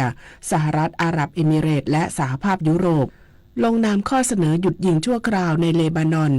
เป็นเวลา 21 วันพร้อมเรียกร้องให้หลายฝ่ายที่เกี่ยวข้องรวมทั้งรัฐบาลอิสราเอลและเลบานอนตอบรับข้อเสนอนี้โดยทันทีภายหลังการหารือในที่ประชุมสมัชชาใหญ่แห่งสหประชาชาติที่มหานครนิวยอร์กของสหรัฐเมื่อวานนี้ตามเวลาท้องถิ่นขณะเดียวกันนายแดนนี่ดานอนเอกอัครราชทูตอิสราเอลประจำสหประชาชาติและนายกรัฐมนตรีนาจิบมิคาติของเลบานอนต่างยินดีที่จะตกลงหยุดยิงและเห็นด้วยกับวิธีแก้ไขปัญหาทางการทูตซึ่งถือเป็นกุญแจสำคัญสำหรับการยุติสงครามระหว่างอิสราเอลและกลุ่มฮิซบอลเลาะห์ในเลบานอนหนังสือพิมพ์โยมิอุริของญี่ปุ่นรายงานว่าเรือพิฆาตซาซานามิของกองกำลังป้องกันตนเองของญี่ปุ่นลาดตระเวนเข้าสู่บริเวณช่องแคบไต้หวันเป็นครั้งแรกเมื่อช่วงเช้าของวันที่ 25 กันยายนที่ผ่านมาตามเวลาท้องถิ่นโดยเป็นการเดินเรือร่วมกับกองทัพเรือออสเตรเลียและนิวซีแลนด์นอกจากนี้กองทัพเรือของทั้ง3ประเทศยังเตรียมเข้าร่วมการฝึกซ้อมรบในทะเลจีนใต้ร่วมกันในวันนี้ทั้งนี้กองทัพเรือสหรัฐและหลายประเทศมักเดินเรือผ่านบริเวณช่องแคบไต้หวันบ่อยครั้งเพื่อแสดงถึงเสรีภาพในการเดินเรือของพื้นที่ดังกล่าวโดยถือเป็นเส้นทางทางการค้าที่สำคัญของเรือขนส่งสินค้าทั่วโลกซึ่งสร้างความไม่พอใจให้แก่จีนเนื่องจากจีนอ้างว่าไต้หวันเป็นดินแดนของตนต่อไปรับฟังพยากรณ์อากาศค่ะกรมอุตุนิยมวิทยาพยากรณ์อากาศ24ชั่วโมงข้างหน้าคลื่นกระแสลมฝ่ายตะวันออกเคลื่อนเข้าปกคลุมภาคเหนือตอนล่างภาคกลางภาคตะวันออกและอ่าวไทยในขณะที่มรสุมตะวันตกเฉียงใต้พัดปกคลุมทะเลอันดามันตอนบนลักษณะเช่นนี้ทำให้มีฝนตกหนักบางแห่งบริเวณภาคเหนือภาคกลางรวมทั้งกรุงเทพมหานครและปริมณฑลภาคตะวันออกและภาคใต้ขอให้ประชาชนในบริเวณดังกล่าวระวังอันตรายจากฝนตกหนักและฝนที่ตกสะสมซึ่งอาจทำให้เกิดน้ำท่วมฉับพลันและน้ำป่าไหลหลากโดยเฉพาะพื้นที่ลาดเชิงเขาใกล้ทางน้ำไหลผ่านและพื้นที่ลุ่มไว้ด้วยสำหรับคลื่นลมบริเวณทะเลอันดามันภาคใต้และอ่าวไทยมีกำลังอ่อน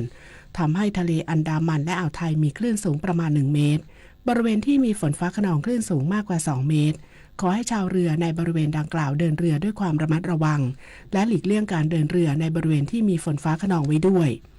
พยากรณ์อากาศตั้งแต่เย็นวันนี้จนถึงเย็นวันพรุ่งนี้ภาคเหนือมีฝนฟ้าคะนอง40%ของพื้นที่และมีฝนตกหนักบางแห่งบริเวณจังหวัดแม่ฮ่องสอนเชียงใหม่ลำพูนลำปางแพร่ตากและกำแพงเพชร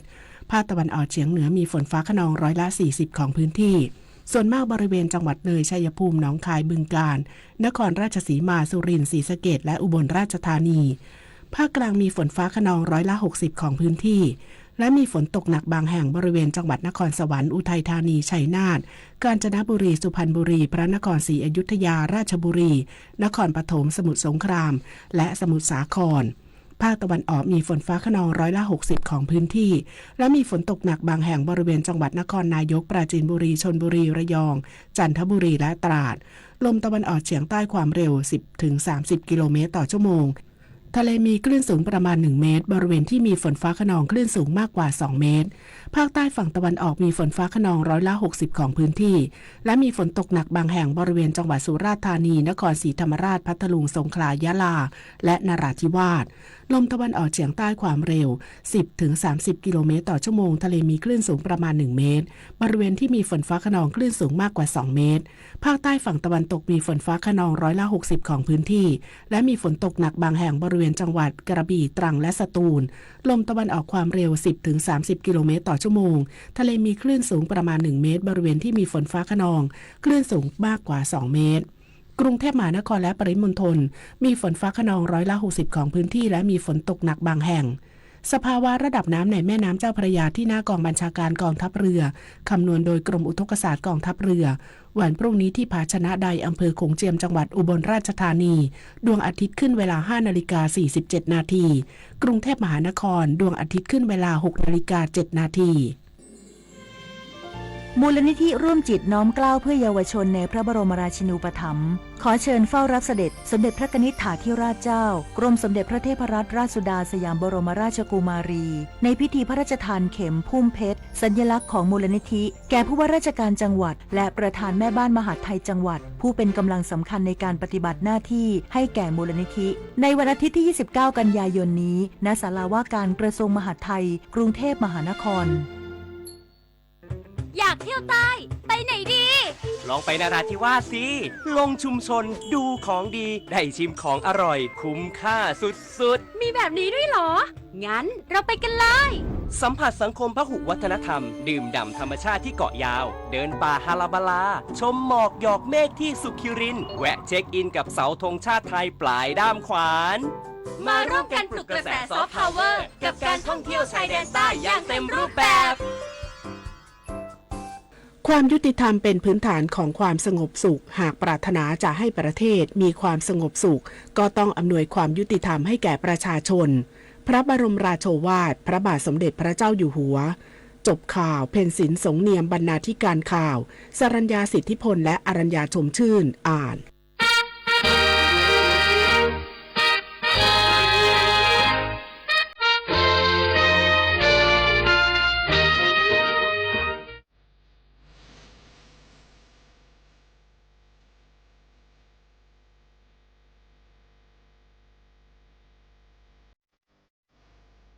คุณค่าของหนังสือมิได้จำกัดที่จะเกิดขึ้นเฉพาะกับผู้อ่านหนังสือได้ด้วยตาเท่านั้น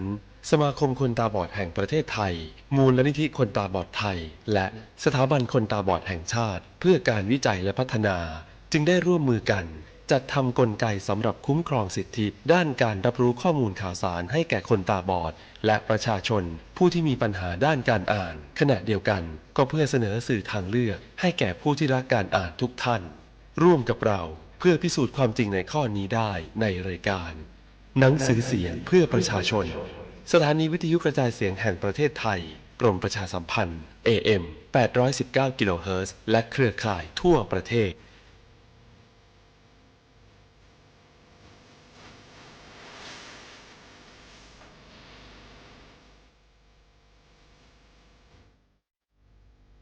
สวัสดีค่ะท่านผู้ฟังคะช่วงนี้เราได้นำเรื่องสั้นซึ่งเป็นวรรณกรรมที่ได้รับรางวัลพันแว่นฟ้ามาเล่าให้ท่านผู้ฟังได้รับฟังกันค่ะซึ่งรางวัลผ่านแว่นฟ้านะคะเป็นรางวัลที่จัดขึ้นเพื่อมอบให้แก่ผู้ชนะในการเข้าประกวดวรรณกรรมเรื่องสั้นๆรวบบทกวีทางการเมืองโดยรัฐสภาจัดขึ้นค่ะเพื่อเป็นการสนับสนุนการปกครองระบอบประชาธิปไตยในระบบรัฐสภาอันมีพระมหากษัตริย์ทรงเป็นประมุขแล้วก็ส่งเสริมให้ประชาชนได้ใช้เสรีภาพทางการเมืองอีกทั้งเพื่อเป็นการสืบสานสร้างสรรค์วรรณกรรมทางการเมืองเพื่อให้มีการปลูกจิตสำนึกประชาธิปไตยซึ่งพานแว่นฟ้านะคะก็หมายถึงพานที่วางจัดซ้อนเป็น2ชั้นพานใบบนที่มีขนาดเล็กกว่าวางซ้อนผ่านใบล่างที่มีขนาดใหญ่กว่าใช้สำหรับรองรับสิ่งที่จัดให้เป็นของที่มีศักดิ์สูงในสถาบันศาสนาหรือว่าพระมหากษัตริย์นอกจากนี้นะคะยังเป็นที่รองรับรัฐธรรมนูญอันเป็นกฎหมายสูงสุดในการปกครองของประเทศแล้วก็เป็นสัญลักษณ์ของรัฐสภาไทยค่ะซึ่งทางรายการด้วยเรื่องมาเล่าก็ได้รวบรวมเรื่องสั้น รางวัลพันแว่นฟ้าที่ได้รับรางวัลในแต่ละปีมาเล่าให้ท่านผู้ฟังได้รับฟังกันค่ะ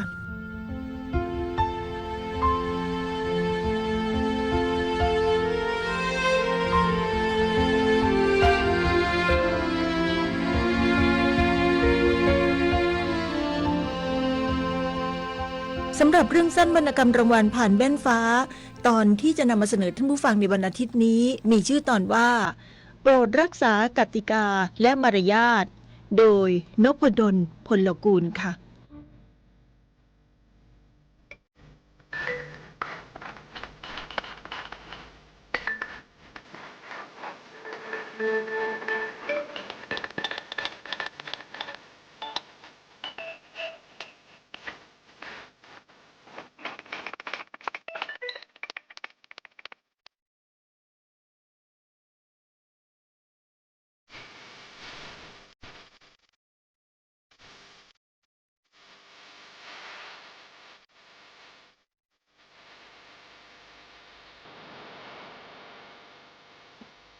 แดดบ่ายเดือนเมษายนเรืองแรง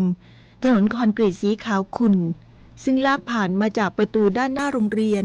บ้านบางกระเจียวสะท้อนแสงแดดจนแสบตาสนทะเลเข้าแถวเรียงรายอยู่สองข้างทางยืนต้นนิ่งสนิทอย่างเกียจคร้านบัดนี้แห้งกรอบราวถูกราดรดด้วยน้ำยาเคมีสรรพสิ่งในคลองสายตาล้วนเต้นระริกพรั่งพรายและคล้ายว่าโลกถูกย้อมไว้ด้วยสีเหลืองเพิ่งปิดเทอมไปได้ไม่กี่วันแต่ภายในโรงเรียนเงียบเหมือนร้างมานานประตูหน้าต่างทุกบานของอาคารเรียนไม้ชั้นเดียวสองหลังถูกปิดไว้แน่นหนาเสาธงด้านหน้าอาคารถูกทิ้งให้ยืนท้าทายแสงแดดเปรี้ยงทำหน้าที่รักษาการต่างเวรยามพื้นธงถูกพับเก็บไปแล้วหลังเพลงชาติเที่ยวสุดท้ายจบลงส่วนบ้านพักครูหลังเดียวข้างโรงเรียนก็เปลี่ยวร้างไม่ต่างกันทุกอย่างรอคอยวันเปิดเทอมที่ยังเดินทางไกลมาไม่ถึง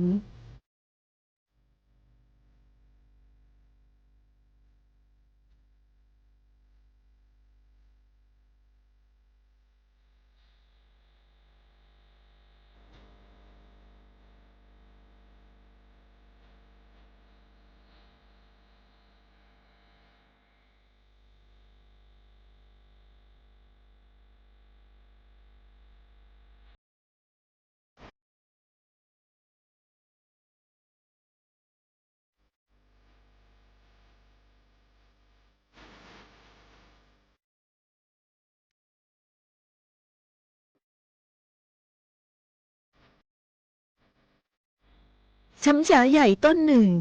ยืนอยู่ริมสนามอย่างมั่นคงแผ่เงาล่มคลึ้มให้เด็กผู้ชายหลายวัย10 กว่าคนมารวมกลุ่มกันอยู่ตรงนั้นบ้างยืนบ้างนั่งตามอัธยาศัยและก็ดูเหมือนว่ากำลังทุ่มเถียงอะไรกันบางอย่างด้วยท่าทีจริงจังห่างออกไปในสนามเด็ก2 คนยืนเตะฟุตบอลรับส่งกันไปมาแต่ก็ยังตะโกนพูดคุยกับเพื่อนในกลุ่มอยู่เป็นระยะข้าว่าไม่ต้องเลือกหรอกว่าใครจะอยู่กับใครโยนบอลแบ่งข้างกันไปเลยดีกว่าจะได้เริ่มเล่นกันสักทีคนตัวโตที่สุดในกลุ่มตัดบทเฮ้ยไอ้2 คนนั้นน่ะจะเล่นมาบางคนตะโกนถามไปข้างสนาม2 คนที่เตะฟุตบอลพากันเดินกลับเข้ามารวมกลุ่มเม็ดเหงื่อผุดซึมออกมาจากตีนผมที่ยาวจนปลกใบหูเมื่อทุกคนเข้ามายืนล้อมวงพร้อมหน้ากันแล้วลูกฟุตบอลก็ถูกชูขึ้นเหนือหัวแล้วก็ปล่อยให้ตกลงกลางวงอย่างอิสระลูกหนังพองลมตกกระทบพื้นแล้วก็กระดอนขึ้นลง2-3 ครั้งก่อนที่จะกลิ้งลอดออกไประหว่างขา2 คู่ทางขวานับสิเสียงหนึ่งบอกคนทางขวาของช่องที่ลูกฟุตบอลลอดออกไปเริ่มนับ1คนต่อไปนับ2แล้วก็สลับกันไปจนครบรอบวงอ้าว1มาฝั่งนี้ทีมนับ2เขี่ยลูกก่อนเลยจิตใจของทุกคนจดจ่อไปที่เกมซึ่งกำลังจะเริ่มต้นไม่มีใครสนใจเรื่องความได้เปรียบเสียเปรียบต่างพากันวิ่งออกมาจากร่มไม้ไปรวมตัวกันอยู่ท่ามกลางอวนแดดเปรี้ยงกลางสนามไอ้ศักดิ์ไอ้ชัย เอาวัวของเองอ่ะไปล่ามนอกสนามสิเว้ยเจ้าของวัวทั้ง2 ตัวเข้าไปดึงเชือกที่พันผูกอยู่ในสนามโดยไม่ได้โต้แย้งวัวหนุ่มสีน้ำตาลผอมจนเห็นริ้วซี่โครงผงกหัวขึ้นจากการเคี้ยวหญ้าแห้งเยื้องย่างตามแรงดึงออกไปอย่างเนิบนาบนักฟุตบอลทั้ง2 ทีมกระจายกันอยู่เต็มสนามหมุดหมายที่เป็นประตูฝั่งหนึ่งมีเพียงเสาเหล็กเขลอะสนิม2 เสาส่วนอีกฝั่งเป็นลำไม้ไผ่ที่เด็กๆช่วยกันหามาปักตรึงเอาไว้ลูกฟุตบอลผิวเปื่อยยุ่ยสีกระดำกระด่างถูกวางนิ่งอยู่ตรงกลางสนามโดยมีเหล่านักเตะรายล้อมเอาไว้ราวกับว่ากลัวมันจะหนีไอ้น้อยเองอ่ะไปเป็นประตูก่อนคนซึ่งตั้งตัวเองเป็นหัวหน้าทีมชี้ไปที่เด็กน้อยตัวเล็กสุดโถ่ทุกทีเลยว่ะเขาบ่นงึมงำแต่ก็เดินไปประจำตำแหน่งตามคำสั่ง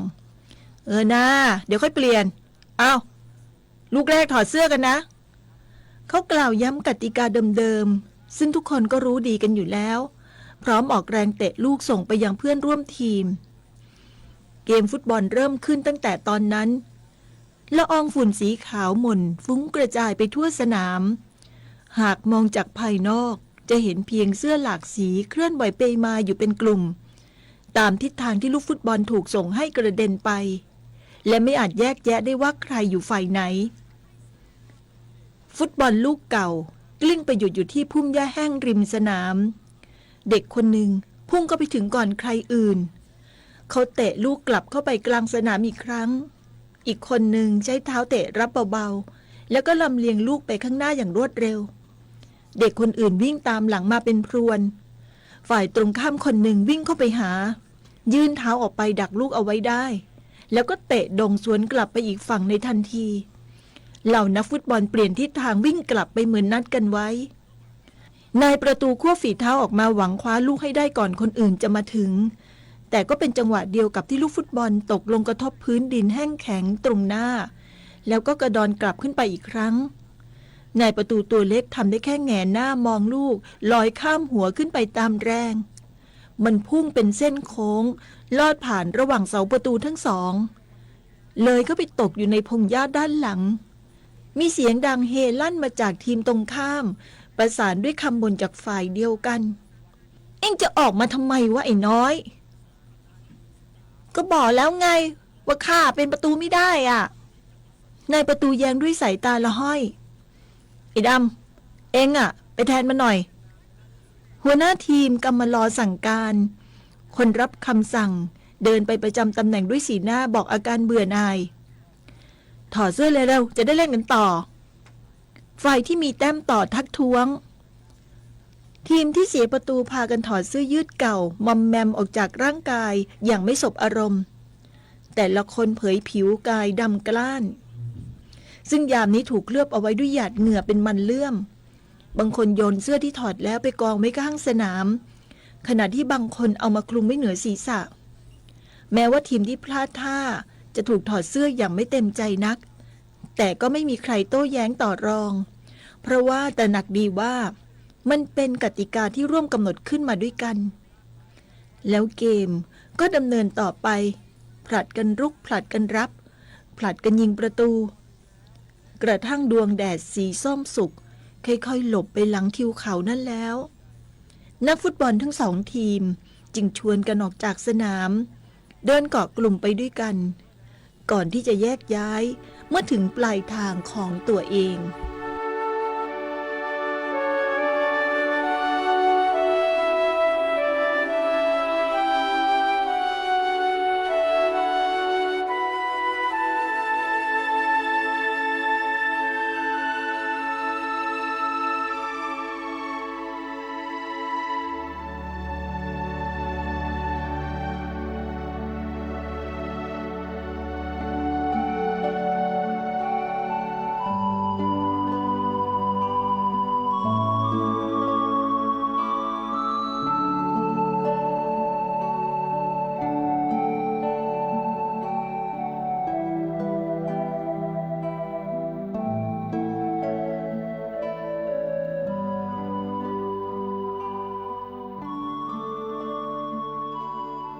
ใครจะเรียกว่าเป็นร้านขายของชำร้านโชห่วย หรือว่าร้านสะดวกซื้อก็แล้วแต่ถนัดแต่ว่าร้านค้าของครูเสงี่ยมก็มีทุกอย่างที่คนในหมู่บ้านต้องการตั้งแต่เครื่องอุปโภคบริโภคประจำวันไปจนถึงปุ๋ยแล้วก็ยาฆ่าแมลงและแม้ว่าร้านจะไม่เปิดบริการอยู่ตลอด24ชั่วโมงแต่ถ้าหากมีลูกค้ามาเคาะเรียกเมื่อล่วง2 ทุ่มไปแล้วครูเสงี่ยมก็จะแง้มบานประตูออกมาอาจจะมีบ่นงึมงำบ้างเล็กน้อยแต่แกก็ขายของให้โดยไม่อิดเอื้อนร้านครูเสงี่ยมไม่ได้ขายสินค้าเพียงอย่างเดียวแต่ยังทำหน้าที่เป็นคนกลางรับซื้อผลผลิตทางการเกษตรทุกชนิดของชาวบ้านแล้วก็นำไปขายต่อในตัวอำเภอเรื่องนี้ครูเสงี่ยมเที่ยวพูดกับใครต่อใครอย่างเต็มปากว่าแกกำลังให้บริการช่วยเหลือชาวบ้านแต่กับกรณีเดียวกันนี้หลายคนกลับพูดกันว่าครูเสงี่ยมเป็นเสมือนเสือนอนกินเพราะว่าแกรับซื้อข้าวของจากชาวบ้านโดยให้ราคาต่ำติดดินเพื่อจะนำไปขายต่อได้แพงขึ้นหลายเท่าทวีคูณอย่างไรก็ตามชาวบ้านส่วนใหญ่ก็ล้วนต้องพึ่งพาร้านค้าของครูเสงี่ยมมีเพียงบางคนเท่านั้นที่คิดว่าเสียค่าน้ำมันดีกว่าเสียค่าโง่ให้ครูเสงี่ยมเขาจึงยอมขับคลานมอเตอร์ไซค์บุโรษทั่งเข้าไปในตัวอำเภอด้วยตัวเองร้านค้านี้เดิมทีเมียครูเสงี่ยมเป็นคนดูแลอยู่เพียงลำพังโดยซื้อสินค้ามาขายแต่เพียงอย่างเดียวกระทั่งครูเสงี่ยมเกษียณอายุราชการออกมาแกจึงเข้ารับหน้าที่เป็นผู้บริหารร้านอย่างจริงจังแล้วก็ขยายกิจการรับซื้อผลผลิตจากชาวบ้านด้วยอีกทางหนึ่งเพราะผูกขาดเป็นร้านค้าเพียงหนึ่งเดียวของหมู่บ้านตลอดหลายปีที่ผ่านมากิจการของครูเสงี่ยมจึงเจริญรุ่งเรืองขึ้นตามลำดับครูเสงี่ยมขับรถยนต์กระบะเข้าไปในตัวอำเภอเกือบทุกวันนอกจากจะไปซื้อขายสินค้าตามปกติแล้วแกก็ยังถือโอกาสแวะเวียนเยี่ยมลูกชายคนเดียวซึ่งตอนนี้ไปมีครอบครัวอยู่ในตัวอำเภอระยะทางไปกลับ40 กว่ากิโลเมตรไม่ไกลเกินไปช่วงปิดเทอมเช่นนี้ขากลับจากตลาดครูเสงี่ยมมักจะแวะรับเจ้านายหลานชายคนโปรดวัย9 ขวบของแกกลับมาด้วยครูเสงี่ยมกับเมียเคยเลี้ยงเจ้านายมาด้วยกันตั้งแต่อายุได้2 เดือนเพราะพ่อกับแม่ของมันต้องทำงานจนถึง3 ขวบพวกเขาจึงมารับกลับไปเพื่อฝากเลี้ยงไว้ที่ศูนย์เด็กเล็กในตัวอำเภอแต่วันปิดเทอมทีไรเจ้านายก็รบเร้าขอมาอยู่กับปู่ย่าทุกครั้งเพราะว่าอยู่ที่นี่เจ้านายได้รับการเอาใจจากปู่ย่าจึงมีโอกาสทำตัวเป็นเจ้านายสมดังชื่อวันนี้ครูเสงี่ยมนำรถกลับมาถึงหน้าร้านเมื่อเกือบเที่ยงเจ้านายกระโดดลงจากเบาะหน้ารถแบกเป้สัมภาระเข้าไปเก็บไว้ในห้องนอนแล้วก็กลับออกมาเปิดตู้แช่หยิบเอาน้ำอัดลมขวดสีดำที่มีเม็ดน้ำเกาะพลาวไปนั่งดูดดื่มอย่างกระหายรอจนครูเสงี่ยมกับเมียช่วยกันขนสินค้าลงจากท้ายกระบะหมดแล้วรถจักรยานคันใหม่เอี่ยมจึงถูกยกลงมาเจ้านายตรงเข้าไปขึ้นคร่อมแล้วก็ปั่นออกไปจากหน้าร้านอย่างรวดเร็วทิ้งคำทัดทานของผู้เป็นย่าว่าแดดยังแรงให้กระจายแผ่วอยู่เบื้องหลังเด็กในหมู่บ้านหลายคนคุ้นเคยกับเจ้านายเป็นอย่างดีเพราะว่าโตมาด้วยกันทั้งยังมีโอกาสเจอกันอยู่ทุกช่วงปิดเทอมเจ้านายจึงปั่นจักรยานเที่ยวไปได้ทุกพื้นที่ของหมู่บ้านตอนที่พาหนะ2 ล้อตะเวนไปถึงสนามฟุตบอลหน้าโรงเรียนนั้นเป็นเวลาบ่ายคล้อยแล้วบรรดานักฟุตบอลกำลังรวมกลุ่มกันอยู่ใต้ร่มฉำฉายเช่นทุกวัน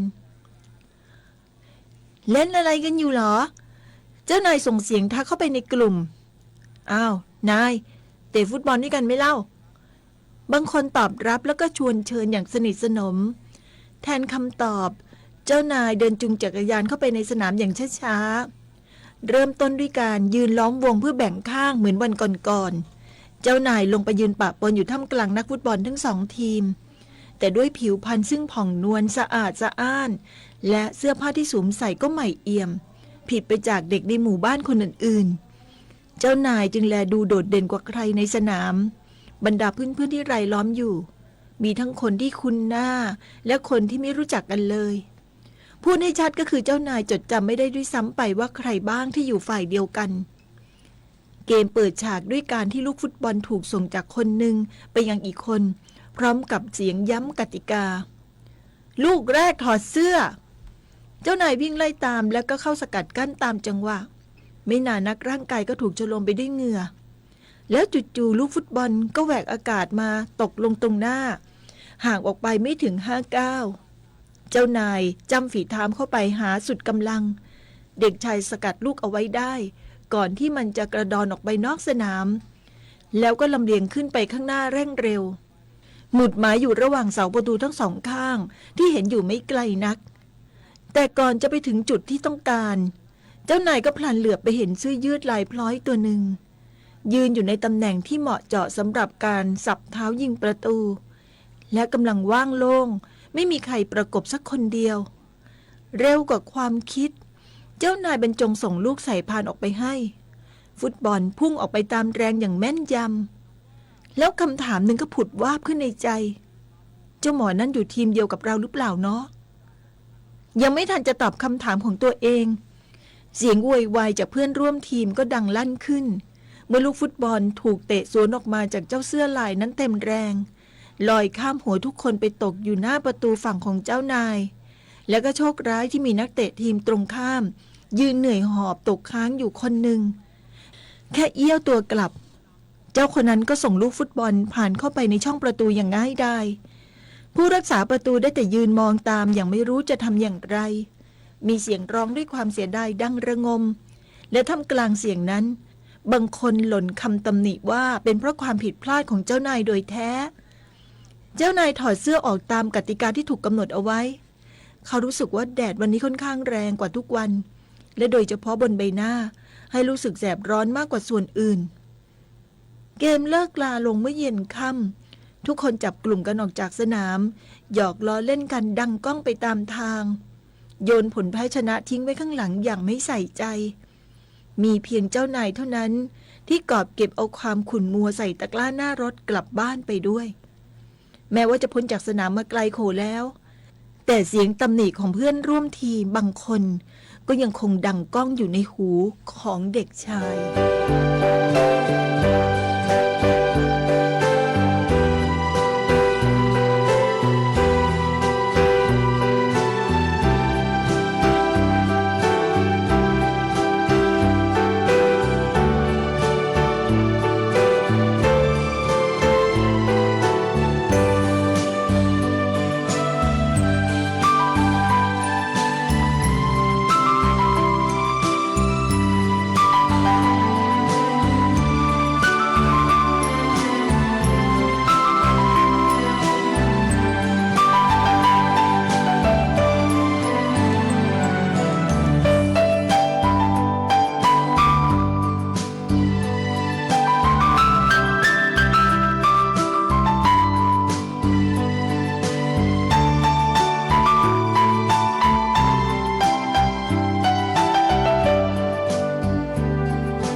ปู่ร้านปู่อ่ะมีเสื้อกีฬาขายหรือเปล่าเจ้านายเรียบเคียงถามเสียงอู้อี้ในปากเต็มไปด้วยขนมกรุบกรอบที่หยิบมาจากชั้นวางขายร้านค่ะไม่ใช่ร้านขายเสื้อผ้านะโว้ยครูเสงี่ยมเย้าตอบขณะก้มหน้าง่วนอยู่กับการจัดสินค้าอ้าวแล้วไหนบอกว่าร้านปู่มีทุกอย่างไง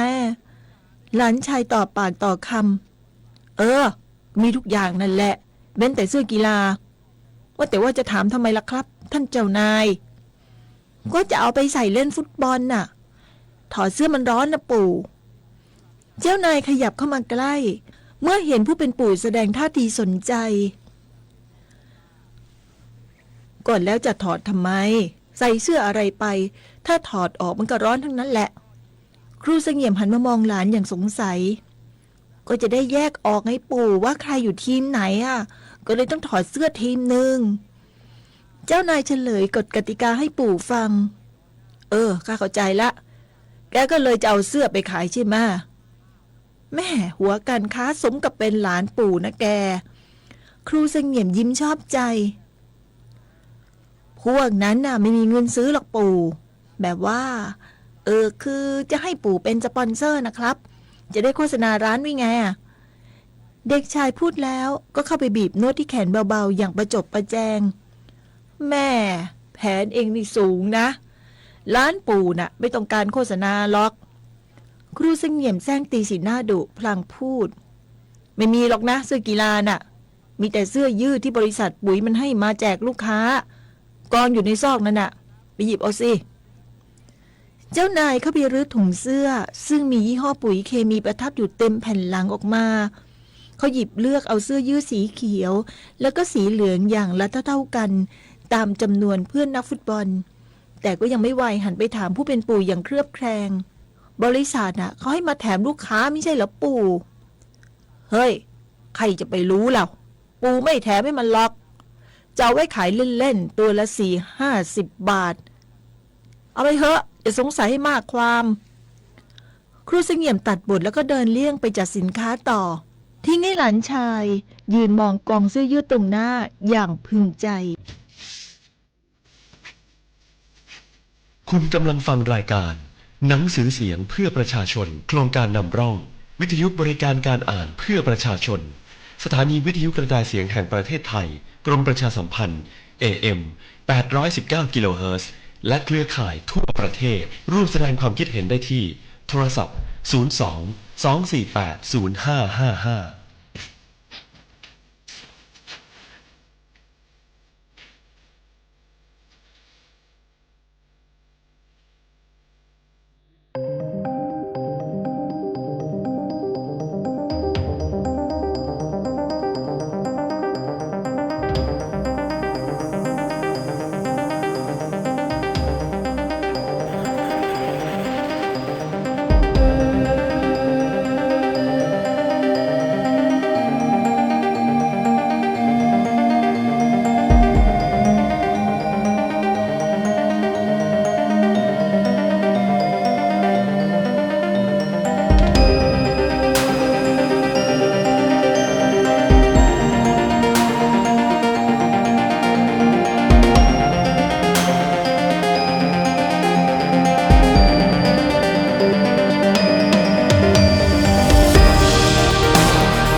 ประชาสัมพันธ์ร่วมกับสภากาชาดไทยเชิญชวนบริจาคสิ่งของช่วยเหลือผู้ประสบภัยน้ำท่วมบริจาคได้ที่อาคารปฏิบัติการหลังใหม่ถนนวิภาวดีรังสิตสภากาชาดไทยและสำนักงานเหล่ากาชาดทุกจังหวัดหรือโอนเข้าบัญชีสภากาชาดไทยเพื่อภัยพิบัติธนาคารไทยพาณิชย์เลขที่ 045-3-04637-0 โทร 092-246-9633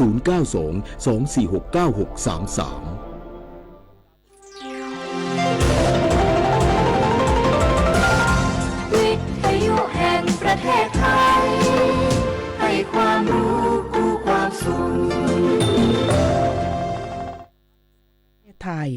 โปรดเตรียมเทียบเวลา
เวลา 20 นาฬิกา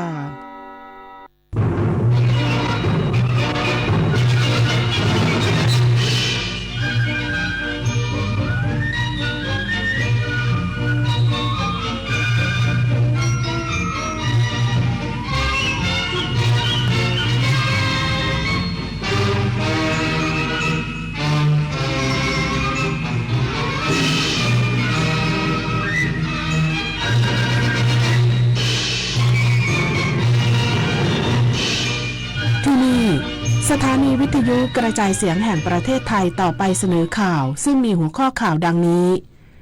สมเด็จพระกนิษฐาธิราชเจ้ากรมสมเด็จพระเทพรัตนราชสุดาสยามบรมราชกุมารีพระราชทานรางวัลแก่ผู้ชนะการประกวดผลิตผลทางการเกษตรในงานของดีเมืองนาราประจำปี 2567 ณ จังหวัดนราธิวาส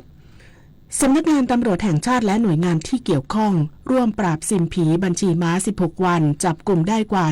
2,100 รายเตือนผู้มีเบอร์ที่ผูกบัญชีโมบายแบงกิ้งที่ไม่ได้ใช้รีบปิด